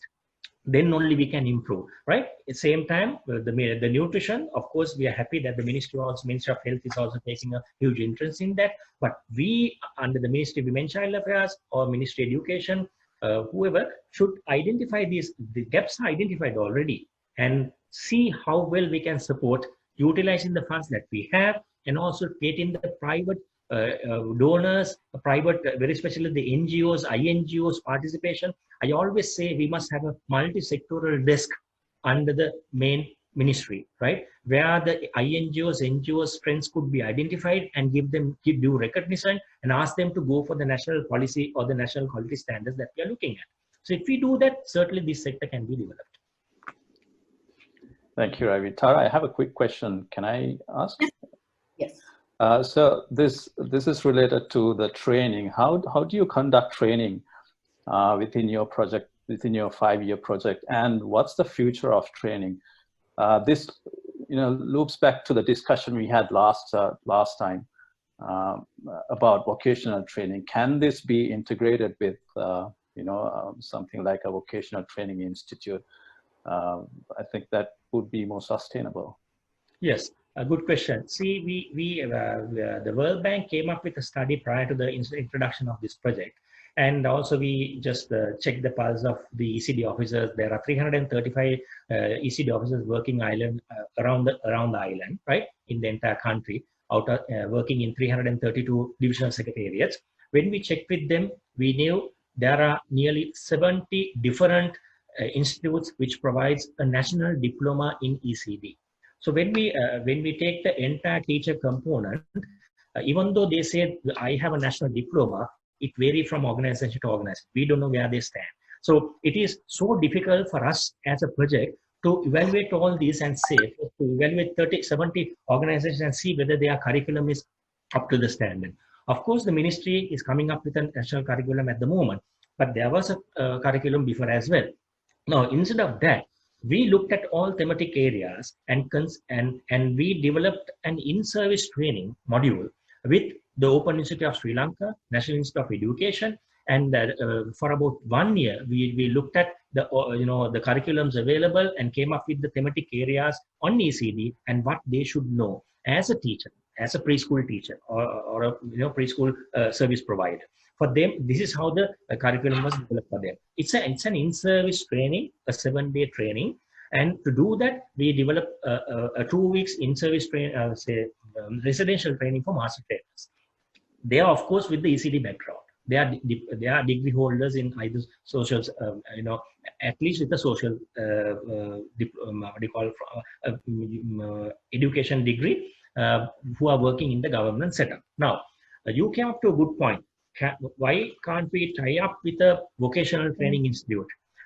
Yes, we have already done for daycare providers. We are doing it with NITA and VTA for vocational training, right? And it has been vetted by the VTech. It's a national, that's NVQ level 4 training. So NVQ level 4 will be given to this daycare providers. And if we can first look at the existing diploma curriculums of these 70 organizations, I think the Children's Secretary should do that, see where they are, and help them to come up to the national quality standard level. And then once it is regularized, they can easily go on the training. So that is it is like getting into a vocational training institute, because you are strengthening the private sector who's providing at the moment, and giving them the know-how, technical support to bring up a national quality standard curriculum. So I think that is a better way to handle at this moment. Okay. Thank you, Ravi. You seem to have really great ideas, but how much of this is heard by Yeah, I think it's a responsibility of the ministry, and this is what I'm saying, that we should have a common platform for people to come in and discuss and take it out. That's very, very important. There are many people who's involved in this valuable sector, and even this forum. I'm very happy that we have at least this forum to discuss, and the number of years of experience we put together to be more than 1,000 years of experience, and we have our specialties in our own areas. So those experience could be put into practice, and see, there may be things that we can't do, but we can help another person to bring out a better service. Absolutely right. So that initiative should be taken either by the Ministry of Education or by the Ministry of Women and Child Affairs, at least at this moment.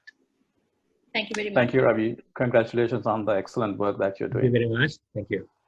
I'm going to give the floor to Sujata, and after Sujata, Shamian has a small question regards funding. That's after Sujata. Yeah. Actually, Charita's question, he may join me once I talk about that.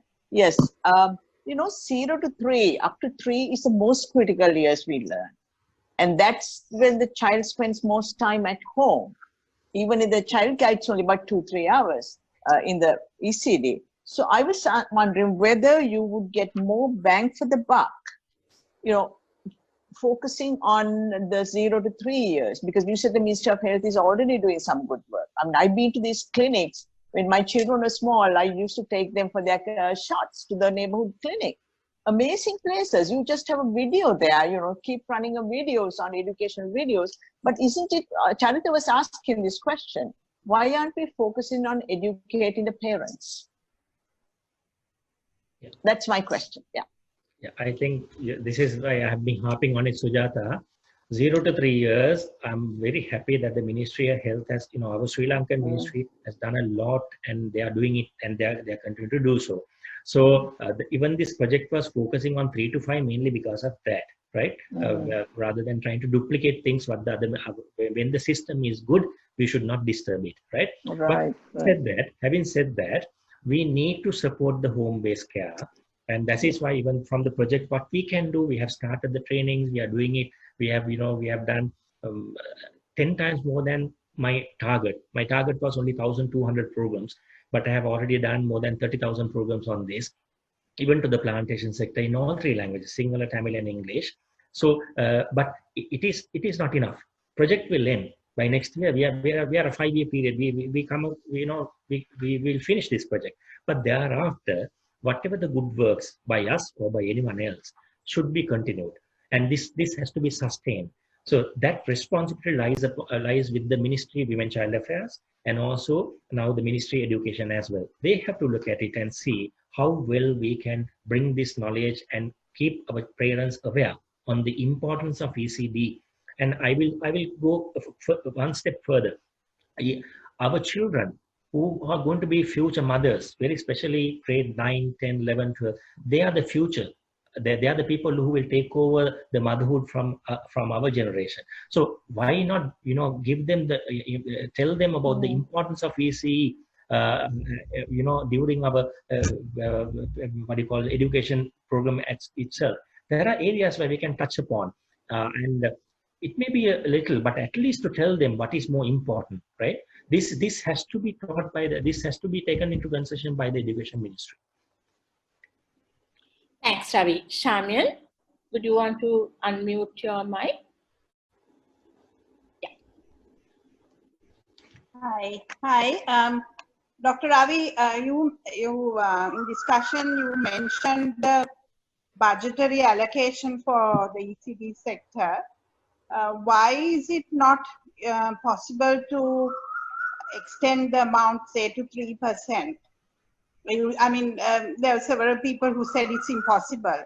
But surely, there's a lot of studies economically that has shown that a government that is willing to spend that kind of money on this sector, the long-term benefits are immense. No? I mean, we are going to have a very a sound base for education if we were to do that. Now, countries like Singapore, I think this last year, they increased their allocation by a huge amount. And while changing their education systems, they have also increased their budgetary allocations. So why is it that bodies like the early childhood sector should work towards to push governments to consider these things? Yeah. Tara? So Carmen, I agree with you, but the thing is, as Sujata also mentioned earlier, how much do we have in our kitty to cater into all these sectors? Now, we are left with, we'll say, if we have only 12%, right? This project is, of course, 50 million. It's a loan to the government. It's a long-term loan. I see. As a government, from where are we going to get this money? First, we must have money in our kitty to give it to. It's not that the government doesn't want to give. Of course, they want. We know the importance of. That's why even the Ministry of Women, Child Affairs, Education Minister has come up, shown the return on investment, the value of ECD. We all know about it, and the government also knows about it. Even if we are the government, if you and I go and sit there tomorrow, do we have money to allocate the way that we want? It would be ideal if we can increase it, but unfortunately, we are not in a position to do it as a country. So it takes probably a longer period to sort of increase our income and then to allocate. But at the same time, why not, without waiting for the government contribution, we must recognize the services given by the private sector, see how well we can support them and get them on board. I think that there's a huge role to play on that. But I totally agree with you, Carmen. We must increase the allocation and we must keep on pushing the government. Not that they don't have money, because I think Tara will definitely fire at me, because she told me once very clearly, she knows better than all of us, being in the education ministry before. Of course, there are ways to inject more. Certainly we should fight. We should keep on pressing. I think it's really a case of looking at one's priorities, isn't it? Yes, I yes, mean, absolutely. to look at the big picture and ask yourselves, Absolutely. are we spending far too much on something that we shouldn't be, and spending it instead of our future generations? I totally agree with you. Rather than thinking of roads and things like that, we should be investing at the correct time for the correct thing. Also, Doctor, I just feel, private sector is fine, but there are many areas, as you said, don't have toilets, don't have the basic amenities. Now, in those areas, preschool is completely forgotten. So this is where I think the government has to step in. And again, this is where the 3% or whatever is going to be needed, because we have to spread ourselves. And like the estate sector, I have seen schools that, you cannot even consider them schools, really. So with such awful situations, I think we really need to look at the overall balance. I mean, private sector, if you look at schools in Colombo and the suburbs, there's such a lot of affluence. Some of it is quite unnecessary, in my opinion. Right? There is no even balance. And then you go out 60 kilometers down the road and you meet children who have the most appalling standards. So I think we really need to look at our priorities. Yeah, I think that the figure what Shamin, we have 0.001% being invested, and what Ravi said was to make it up to 0.3. Am I?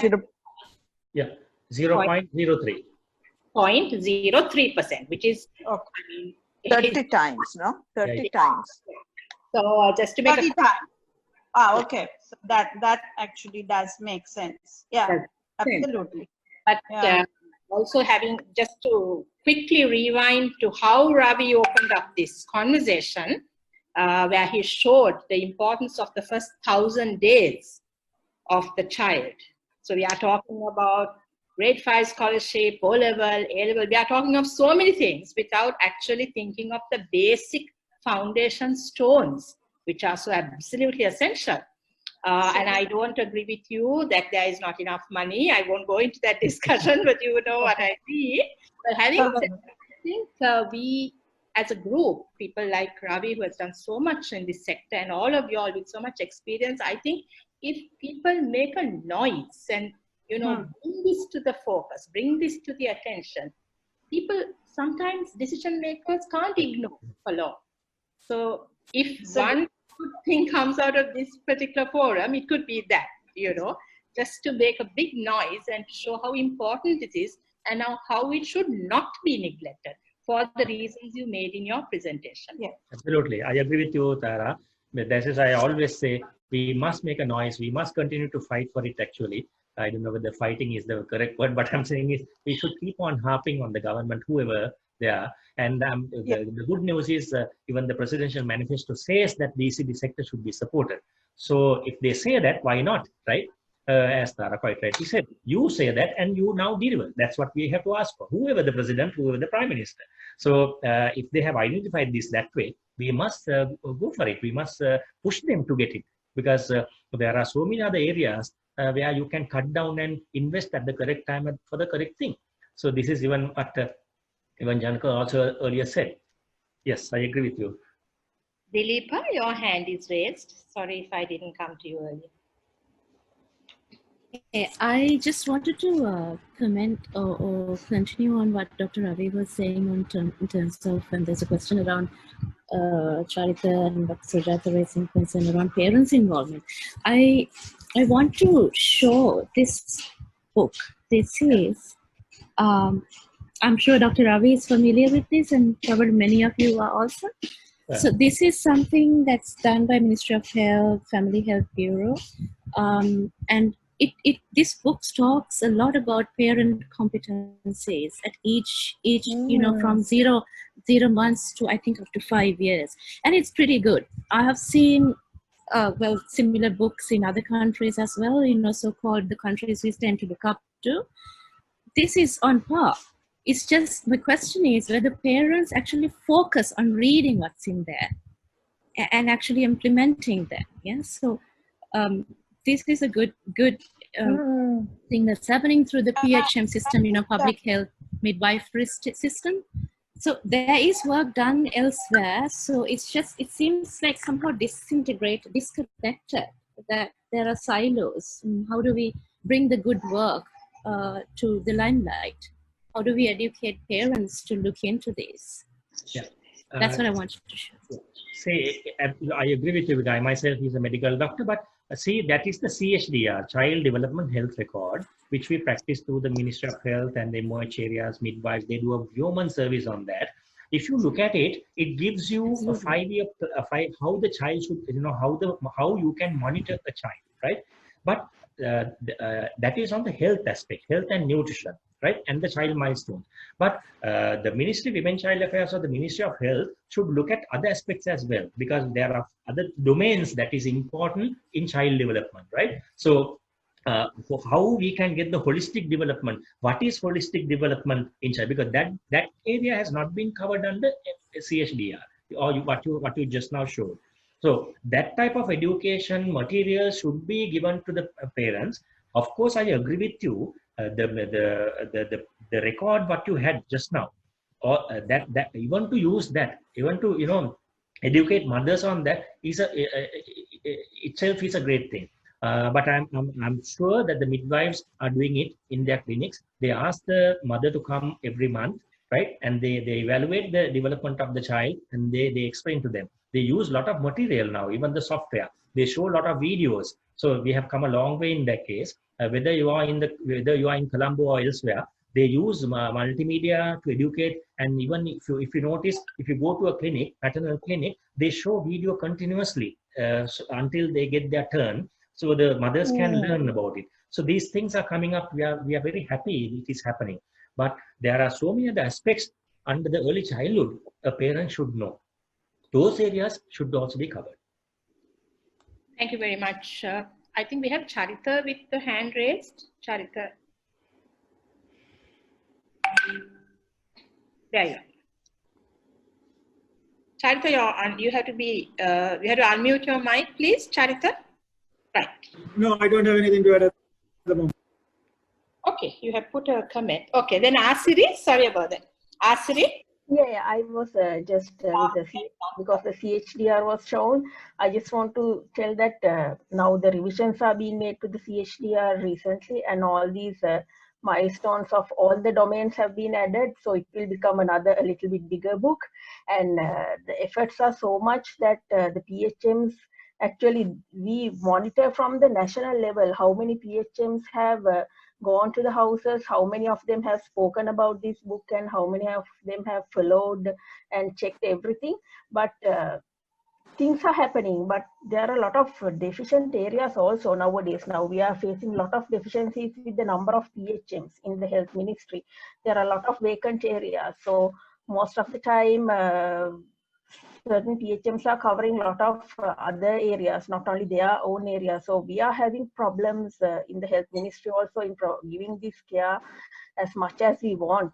And also we are having the plans to develop a booklet for every mother with all these child developmental advice. So every mother will get it when they get a new baby. But all these things cost a lot. Now we are at the moment costing how much, like to print a book and give for every, like there are 350,000 births in the country. So every year we have to print 350,000 books. So whether it is possible for the government to do that. And also in the government, there are no mechanisms that even if we produce the knowledge where the parents can privately buy them and then the government will get an income, that sort of like policy level, there are no mechanisms within the government where we can sell the book. So that anybody who can pay and get it, have a way of getting that, purchase the book, and the money will come to the government. Those things are, those regulations, there are a lot of difficulties with that kind of regulations when we are doing things within the government also.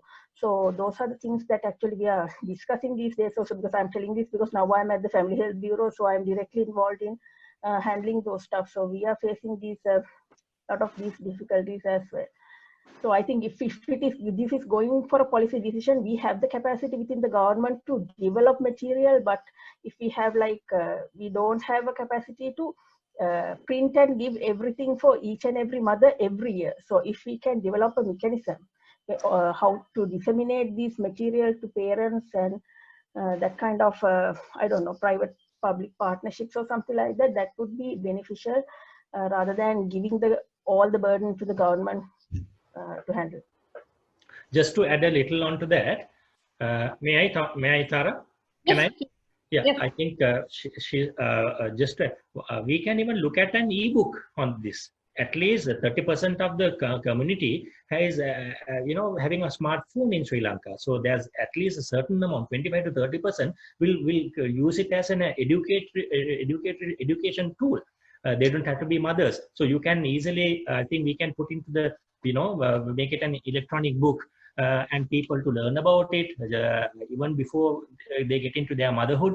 That would be another thing. I'm very happy that you are enhancing the book, that you are covering other domains as well. It's a very good thing.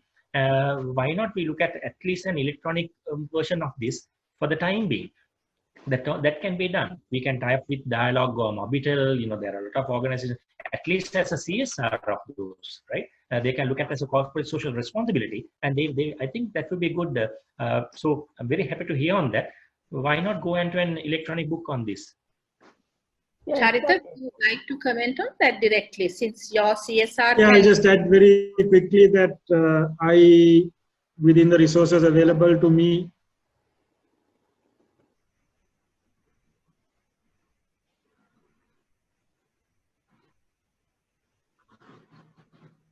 yeah, sorry, I'm not sure if there's a connection issue. Can you hear me? Can hear you now. Yeah. Okay. I'll just add very quickly, within the resources available to me, I happen to work at Dialogue. I avoid the term CSR in what we do, but I think Dr. Tara is aware of some of the work we do using the different media available to us to get these messages out. So I really don't understand every different person from the government sector that I meet. I beg them, please. I'm working with the Ministry of Education. I have 2 television channels going into 1 million homes and 2,000 schools. Why can't you get your content onto those? Yeah. I have now more apps and all kinds of things going to all kinds of people. Yes, not everybody has access to it, but we are working on all of those things. So, I mean, without looking for perfect solutions that may take us decades, we are constantly trying to build platforms that will get those material and learning and knowledge out. So I'm right now working on a mainly web-based but mobile accessible, obviously, platform to get this kind of material out, because I mean it's almost zero marginal cost for us. Of course, we need to make the content engaging and accessible, and the biggest challenges we have are language, trying to get the Tamil versions out as quickly as the singular versions and as readably, both the single and Tamil, because we tend to, you won't believe the kinds of arguments I've witnessed, which Luyan needs to be used in a particular word. We just need to get content out there is my philosophy. So I mean, happy to help all the practitioners here on getting those things out if we can align and be clear on the motives and all those things. Thanks, Charita. Januka, you had a question. Yeah, thanks, Sarah. Ravi, you mentioned that 44% of the kids don't get enrolled in ECDs. That is, with the statistics that Asari just mentioned, that's 154,000 kids. Do we know what happens to these kids later in their lives? Because in order to convince someone to invest, we have to show that there's a difference in the long term. Can I answer? Yeah, very good question. See, we don't have studies within the country to show how, but recently, say, the New Zealand, say even the government of New Zealand came up about a couple of years ago. They showed if a child enters into a preschool and continue, they tend to stay in the education system for 0.9 months to 1.6 months, like say 1.5 years more. Right, so that means school attendance, continuation of secondary education. That prolongs. Then similarly, there are a lot of studies. You can, quietly research. You can search. There are a lot of studies in various countries where it has been proven when you attend a preschool, the return on investment, not only in financial terms, but holistically, the development in a person is really, beneficial. It has been increased. So in our country, of course, we don't have studies to prove if a child does not go to a preschool, what will happen. If a child who has attended a preschool, what is the, to compare and see. We don't have that type of study material here because we are not that good in research. This is the only thing that we can look at is the global scenario. The research the other countries have done. It has been proven, definitely, the preschool has a better say. When you attend a preschool, definitely your education is better and you become a better adult. Thank you. Thanks very much. We have about 10 to 12 minutes more for questions. At 4:30, Sujata is going to summarize and do the wrap up for us. Are there any more questions that you want to pose to Dr. Ravi? Shamya. Just on this matter of parent education, we discussed about the cost of printing, but I know that I certainly practice it in our schools, and it's done in Sydney, where schools in their usual termly calendar, they mark out a couple of nights for parents to be engaged with the school on parent education. It's called parent education. So it's a variety of subjects. And I have found them to be really, really good, because that's one way of getting our message across on various subjects, so that at least you know the kids attending, if all schools have that practice, you are reaching a large number of preschool parents.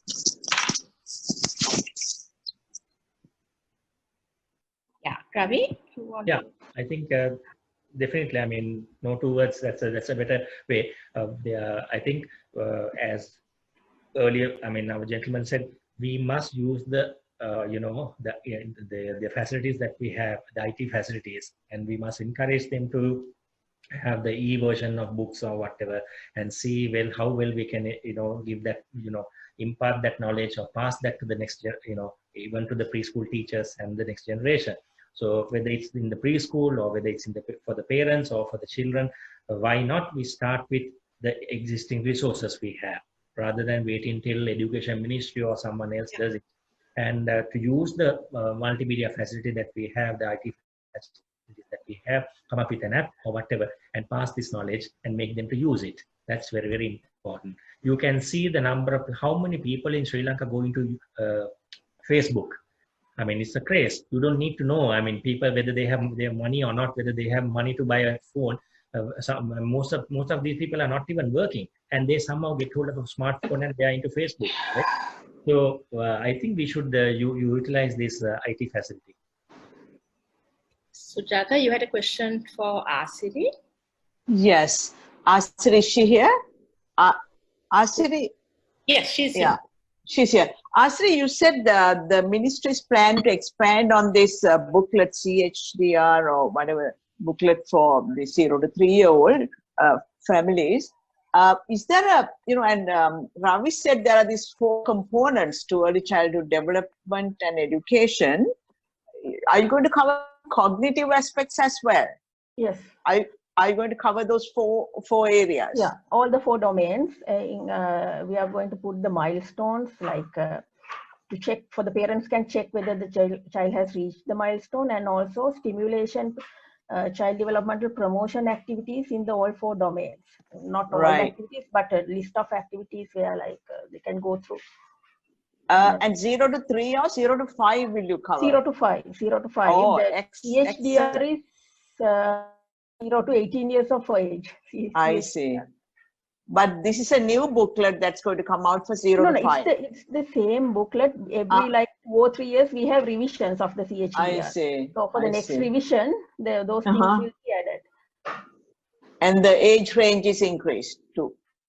0 to 5, already there are inputs for 0 to 5.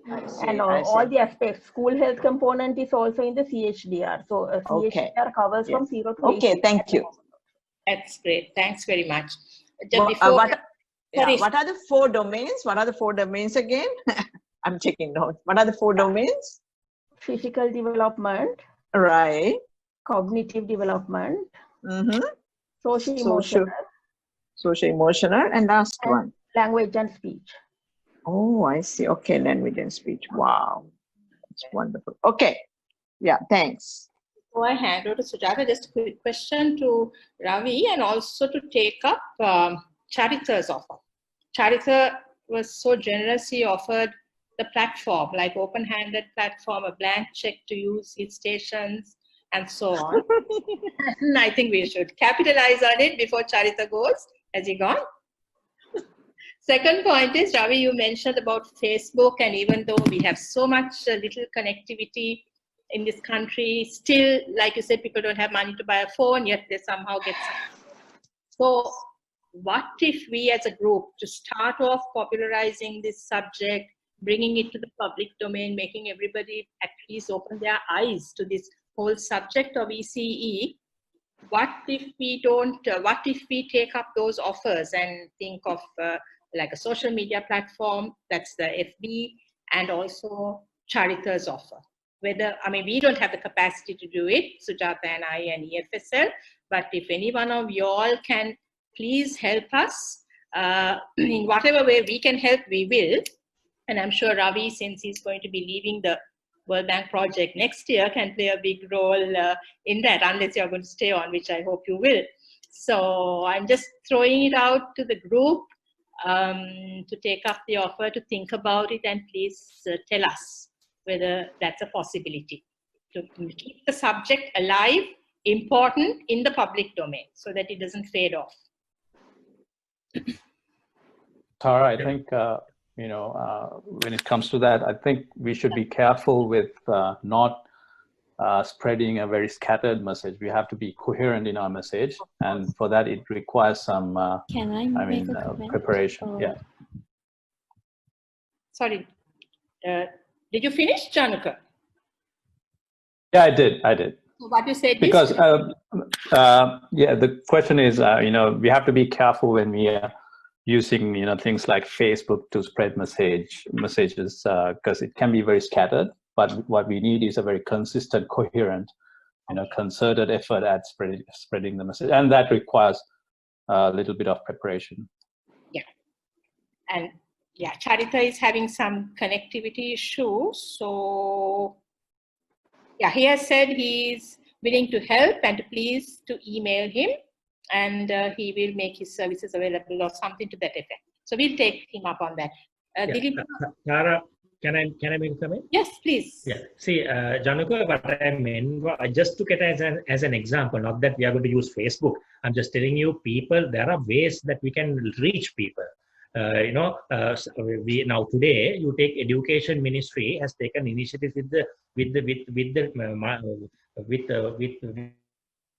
to educate them, and now we are creating online classes by schools, and most of the children are using their parents' mobiles for it.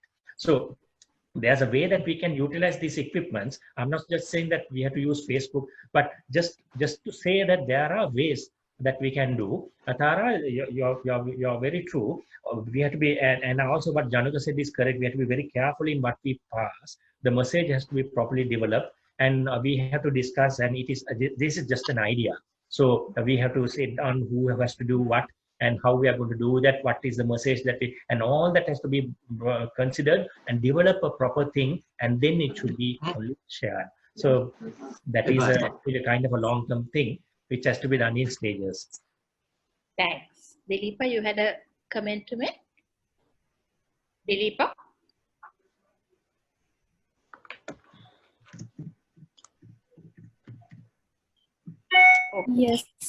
Yes, I just wanted, this is something I shared with Dr. Sujatha earlier this week. Just wanted to draw attention to that.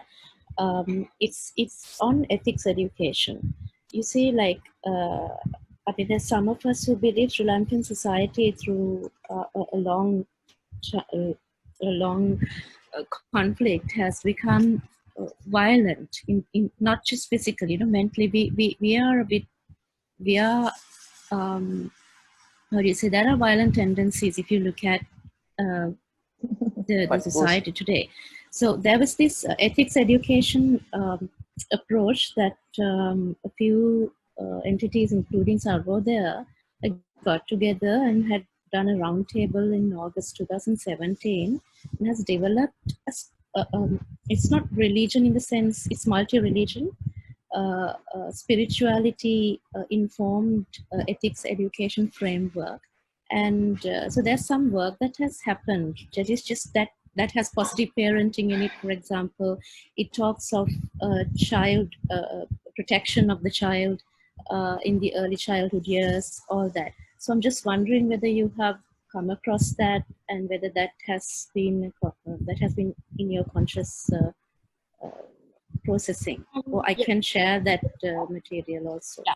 I know you're talking about the Arigato International initiative, and also Suchit's involvement in that. I've worked a little bit with that group. I haven't read the entire document, but I know exactly what you mean. And it's an excellent set of recommendations that I think we should share it with Dr. Ravi, because he has more access to use that kind of material for the work he's doing. I don't have it with me right now, Dileepa. If you can access it, please can you share it with him? Because then he can actually pass the message down. It's regarding bringing in values, ethics, and a kind of a broad spirituality into the education of the preschool child. Am I correct? Yeah, please do so. Right. Okay, so yes, if I could have Dr. Ravi's email address, I could share. Maybe I could get it offline. Yes. You want me to tell it now, or no, we can send you can it. just put it on the chat. Sarah can send it. Okay, you can send it. Okay. Thanks very much, everybody. Sure. I just want to hand over the floor to Sujata for a summary, wrap up, and everything, if nobody else has any more questions. Okay, Sujata, over to you. Yeah. Thanks, Sarah. I think maybe you'll have to add something, because I've been a student right through these 2 hours. Lots of very really, really interesting. Thank you, Ravi. Thank you so much, and thank you so much for the participants. Again, there's a lot of knowledge. What I did is I'm looking at it just very broadly. Whenever any education issue we discuss, we look at access, quality, and I also had the third one is accountability. So there was a lot of, we talked about access. That is, how many schools, how many children, what % of children. What I found interesting is an analogy between the 0 to 5 years and the 19 to 24 years. Very interesting. 0 to 5, 15% government, for the needy, actually, this is for the needy, that the government provides early childhood. And the rest of the 85%, it's, somehow they make do. Then, interestingly, 19 to 24, the government provides to 7 to 8%. Now it would have, I said 7% those days. Now it's 7 to 8% free higher education. And another about that much we give TVET. And they are off the radar. But anyway, so it's about 15% the government provides free. And the rest of it is, I think we have to think those parallels. That's why I think this ECD is not getting addressed. Same issue here. And we saw some of the questions. We are going to have the same issue. We want universal now. So, take the needy and give, and that kind of, so we really, I think when we address this, the analogy is very useful, I think, I found. That's a very useful thing I got from here. Access, there are a lot of other things I don't need to summarize, but because I think if we can share Ravi's presentation, that would be most helpful. Quality is, I think, again, I think somebody was talking about quality, that whether we are really, whether we are giving enough confidence. Is there still some rote learning? Is there this, whether, they may know the vocabulary, but is there something missing in our education in terms of that quality, that kind of independent thinking, and also if we, if we give it to the Minister of Education, I'm really thinking about now coming to the accountability. I'm beginning to be concerned about the plan to give it to the Minister of Education. Because 0 to 2, Minister of Health is doing a fine job. And now they're actually developing the basic home-based teaching for parents from 0 to 5. And the Minister of Child Affairs, what we need is a mechanism when children are born. Somebody should just keep track of them. For primary education, we now have a way to keep track of students. Everybody is given a unique student ID. And there's a test at the primary school for children coming into the primary system. So we need, I think more importantly, we need somebody who keeps track of these children from the day they are born until they go to primary school, where there's a handshake between the agency that is taking care of this age and the primary schools. So I don't know. I think, again, I think we need to think about them, whether the Minister of Education is the best vehicle for this, because from what they have done with primary education, I'm worried. When people sit and write curricula, the World Bank will do these and go away, but then the curricula will be revised, and will they be too rigid? I don't know. So I think that's something, again, we have to think about, but I think it's important to accountability. We really need to think about, not about teaching, but about the accountability. Who will we make sure that once they're born, we know how many live births in the country, from the Gamnildari, from whoever, some committees, and some agency to keep accountability is important. So access, quality, accountability. I think, Tara, if you're doing a policy brief, I was sort of thinking, you know, we got some framework I thought of for addressing that, but we might come up with different solutions, but I have my own biases. Tara, that's all actually I can add. Yes, to add to what Sujata said, the reservation of bringing ECE under the MOE. I started the whole presentation just before Ravi's presentation by saying that I always used to feel that ECE is like a stepchild floating around, no real home, no real parent. MOE doesn't come like adopt it in a way because the entire country knows that the MOE is responsible for the education sector, whereas ECE never comes into that. So that has always been in my mind. And to add to that, see, we have a primary enrollment of something like 98% or more. We have a Compulsory Education Act, and like almost 100% of the kids go into primary school, whereas it's only 56% enrollment here. So the coverage is exceptionally little.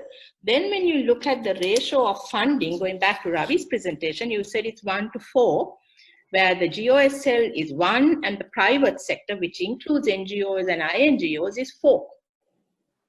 So when you look at the funding structure and the enrollment, to me, I have to beg to differ with my colleague, Sujata, who says that, you see, so I don't know, it's something we have to discuss. Yes. I feel ECE is not considered an actual child in the education sector. That's just the way I.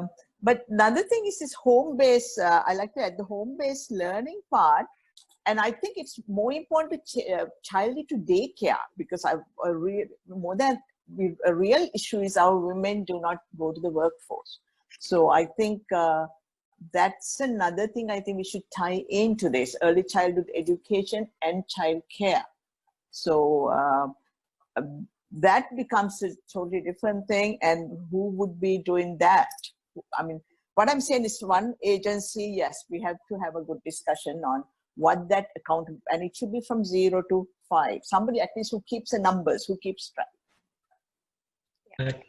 Just if you can give me 1 minute, Sujata and Tara. I think it is important to look at the advantages and disadvantages or the risks involved in integration. Now, if you take a country like Ireland, please consider this. Ireland never rushed themselves even to date.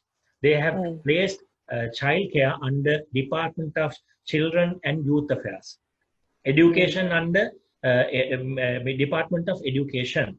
Now, Ireland is a country where, have a very sound ECCD, they're very sound in that. But yet, and well supported by the government, but yet they have not integrated. Now what we have to look at is, we have to look at the global scenario as well. Integration, who had done well and what?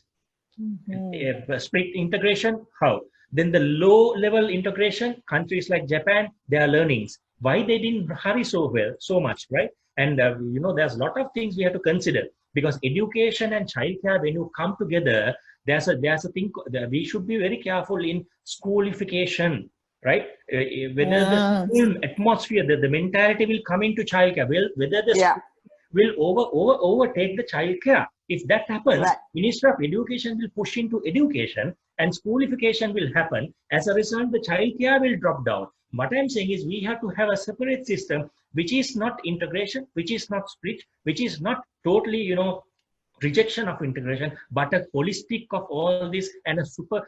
That's why I said that's one way of fix for all, right? We have to have a unique system which is good for us. Of course, there will be two major institutions, ministries taking the responsibility. That is Ministry of Education and Ministry of Child Affairs. And I urge not to touch the ministry health component, which is functioning well, looking after the first 1,000 golden day period, which is second to none in the world. So that part should be given to them.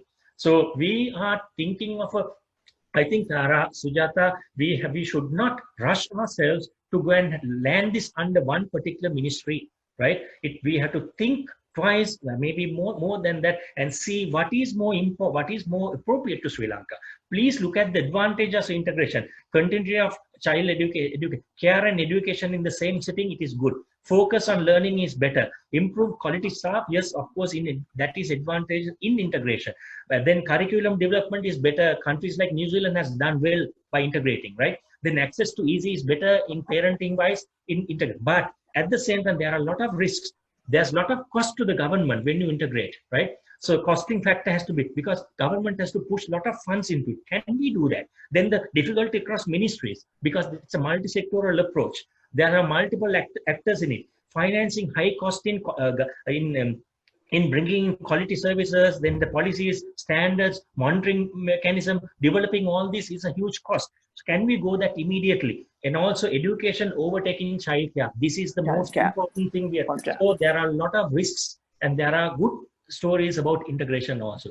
So that is what this may be a good opportunity to think and eye-opening, but at the same time we should not rush and see what is more suited. So let us, it should be open, think, and then decide on it.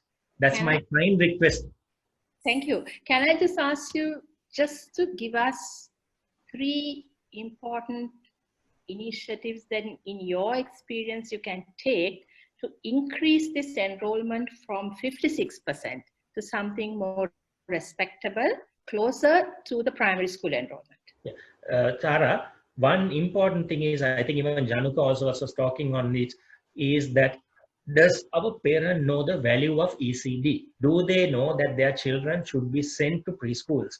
Whether, that is because there can be thousands of centers constructed, there can be facilities improved. But if the parent doesn't know the value of ECD, they will not send. Out of this 56%, the maximum number of children who are attending is age 4 to 5.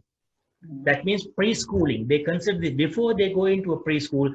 80% of children, they go to preschool just to get them some license to go into the education. Because the moment they go and sit at the interview, they are asked, okay, their reading and writing skills. This is why the teacher being pressurized at the preschool also, which we do not promote, to write and read, right? So in government schools, they may not, but in most of the private schools, in grade 1, there's a selection criteria. There is there's an entrance exam even to the grade 1. So they ask, okay, they have been questioned. Tell about, count, they write, read. So this is wrong. So how can we have to take that also into consideration, right?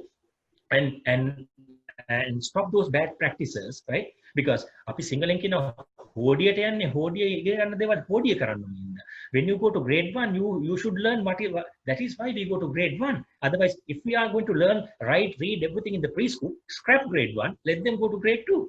I mean, we don't need a grade 1 there, right? So this is the important thing is the stimulation over there. We want our children to be stimulated properly. So that part, and parents should know the value of ECD. Then only, I think that's the most important. Utilize the centers that we have in a better way, right? Get the maximum number of children into the preschool according to the ratio we have.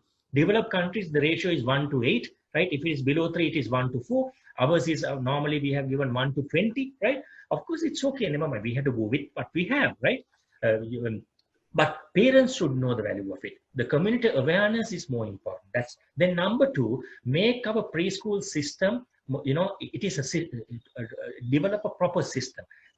Of course, preschools are there. Whether the guidelines have been properly followed, whether the national policy, do they know about a national policy? Do they know at least what is the national policy on ECD? Do they know what the Minister of Health does, Minister of Education, Minister of Child Affairs, what do they do? Where are they going to turn back if they have a problem?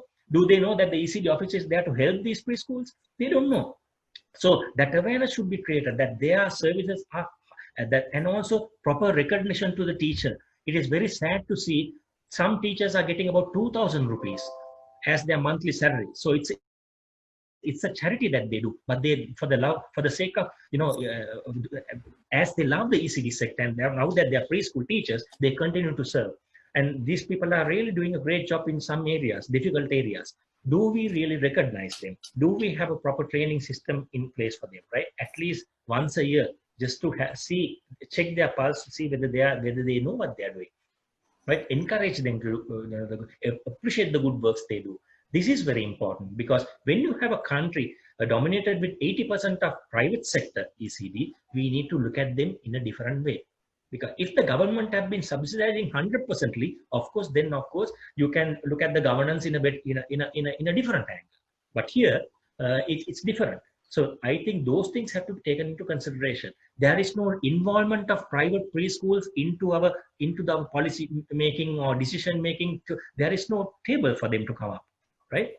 They are in the private sector, they are idling, and some people do well, some think they are doing well, others they don't know even that what they are doing.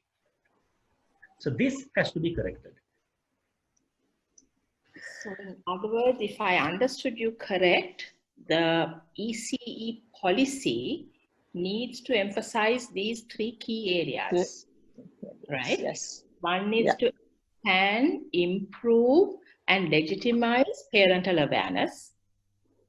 Second one is to have a systematic improvement and again institutionalize the preschool system. That was the second thing you said, which I presume includes infrastructure development and everything else that goes into it. The third one is empowering and improving and developing the preschool teachers.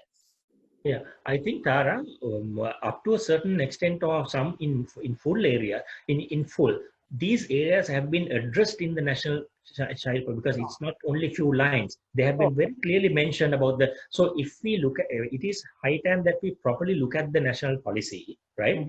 And my only worry is now the Education Ministry also have come up with a policy. So first, the Ministry of Women, Child Affairs and Ministry of Education should look at together and see how we are going to share the responsibilities. Otherwise, the provincial authorities are also lost in this. They don't know what to do, because you have a national policy under Ministry of Women, Child Affairs, then you have another policy, EC policy being brought by the Ministry of Education, and the provinces are asked to, align with the Ministry of Education, and you have 335 ECD officers coming under child ministry, under the Children's Secretariat working. So how are we going to integrate all them, right? First, look at the national policy and see how well we can put on ground, that is more important. Right. Thank you very much. I think that sounds really well, and it really gave a lot of clarity in my mind as after you. So in other words, the provincial councils themselves at this moment in time are not in a position to actually be totally in charge of ECE in their own province for the reason. And because of the 13th Amendment also, they are being given supervision and monitoring of preschools, right? But ECD is 0 to 5 years in Sri Lanka, right? Then multi-sectoral players are in it. So who should do what? Where the responsibility? What is the line? Because there should be a clear-cut idea. There are a lot of policies, procedures, but no one knows exactly. Okay, this is my line. Up to this point, it is my responsibility. Thereafter, I should hand over to the next person. There are ECD officers under provincial authorities. There are ECD officers under the Children's Secretariat, right? And they both visit the same preschool, and they go up to. So where do they stand, right? So there are places where it works well. There are many places where it doesn't work well as well, right?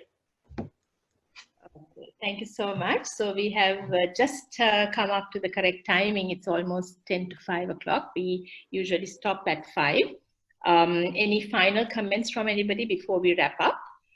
I also want to tell you what the EFSL has been done with the discussions we've had up to now. We've done policy briefs, and we've done certain presentations, and also uploaded on our website relevant points that have been highlighted by groups like y'all for the different aspects that we mentioned earlier. We have had 3 or 4 policy dialogues. So in all those areas, whatever we came up with in terms of what the discussants and the participants brought, including slide presentations, we've uploaded in our website.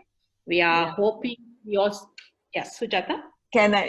Actually, for distance education, we've been communicating over the media and communicating with the National Institute of Education. And the last policy dialogue, Tara, we are doing the policy brief on the examination system.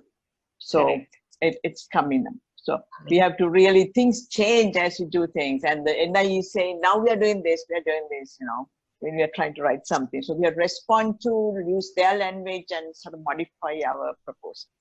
But the last policy dialogue is being written up as a policy. Charmian had a point to make before we close.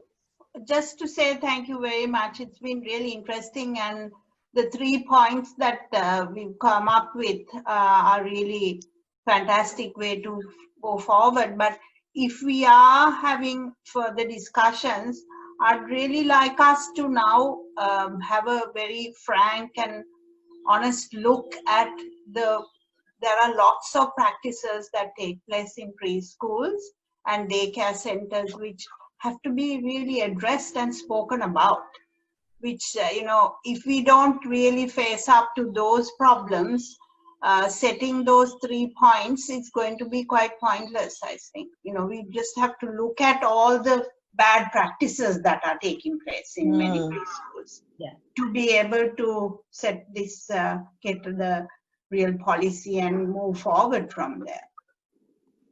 Yes, I agree. Ravi, do you think, I completely agree with what you said. How do you think we could intervene in highlighting those practices which are not really up to mark without offending anybody? Yeah, so there are three areas. Clarity on regulatory authorities.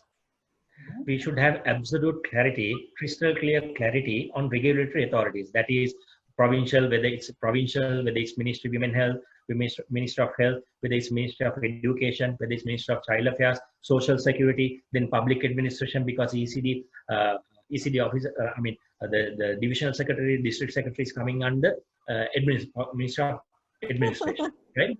So there are 6 ministries working on this, right? And on top of it, we have a strong private sector involvement in the sector, ECD. So we have to have clarity on regulatory authorities. Each person should know what to do and what not.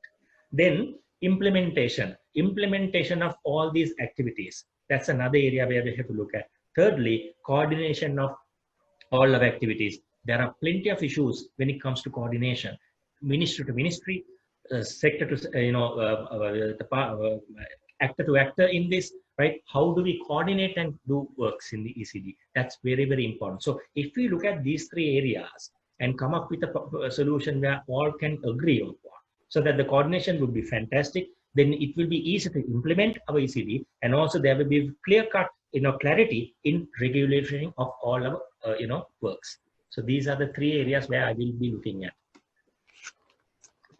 Okay, thank you very much. I think we have then finalized all the comments, and I've taken down as much notes as possible. So once we prepare the kind of document which we are going to make public, we will send it to all of you in the form of minutes of this discussion. And I hope we can take this forward with your ideas, and more importantly, more than the ideas, actually to be able to play a big role in the sensitization of this issue. So any ideas from you all on how the sensitization can be done in a way where we have a professional approach, we are factual, we are accurate, and also scientific in terms of the role of ECE in the general education picture. So with that, I would like to say a big thank you to everybody for participating. A special thank you to Dr. Ravi for taking the trouble to come with and meet with us today, and also to make this excellent presentation. And any suggestion from you all will be extremely valuable. So please email us whatever you have in mind on this topic or any other topic connected to education. Thank you so much, everybody. Thank you very much, Nara, Sujata. Thank you very much. Thank you all, you guys. Okay, bye.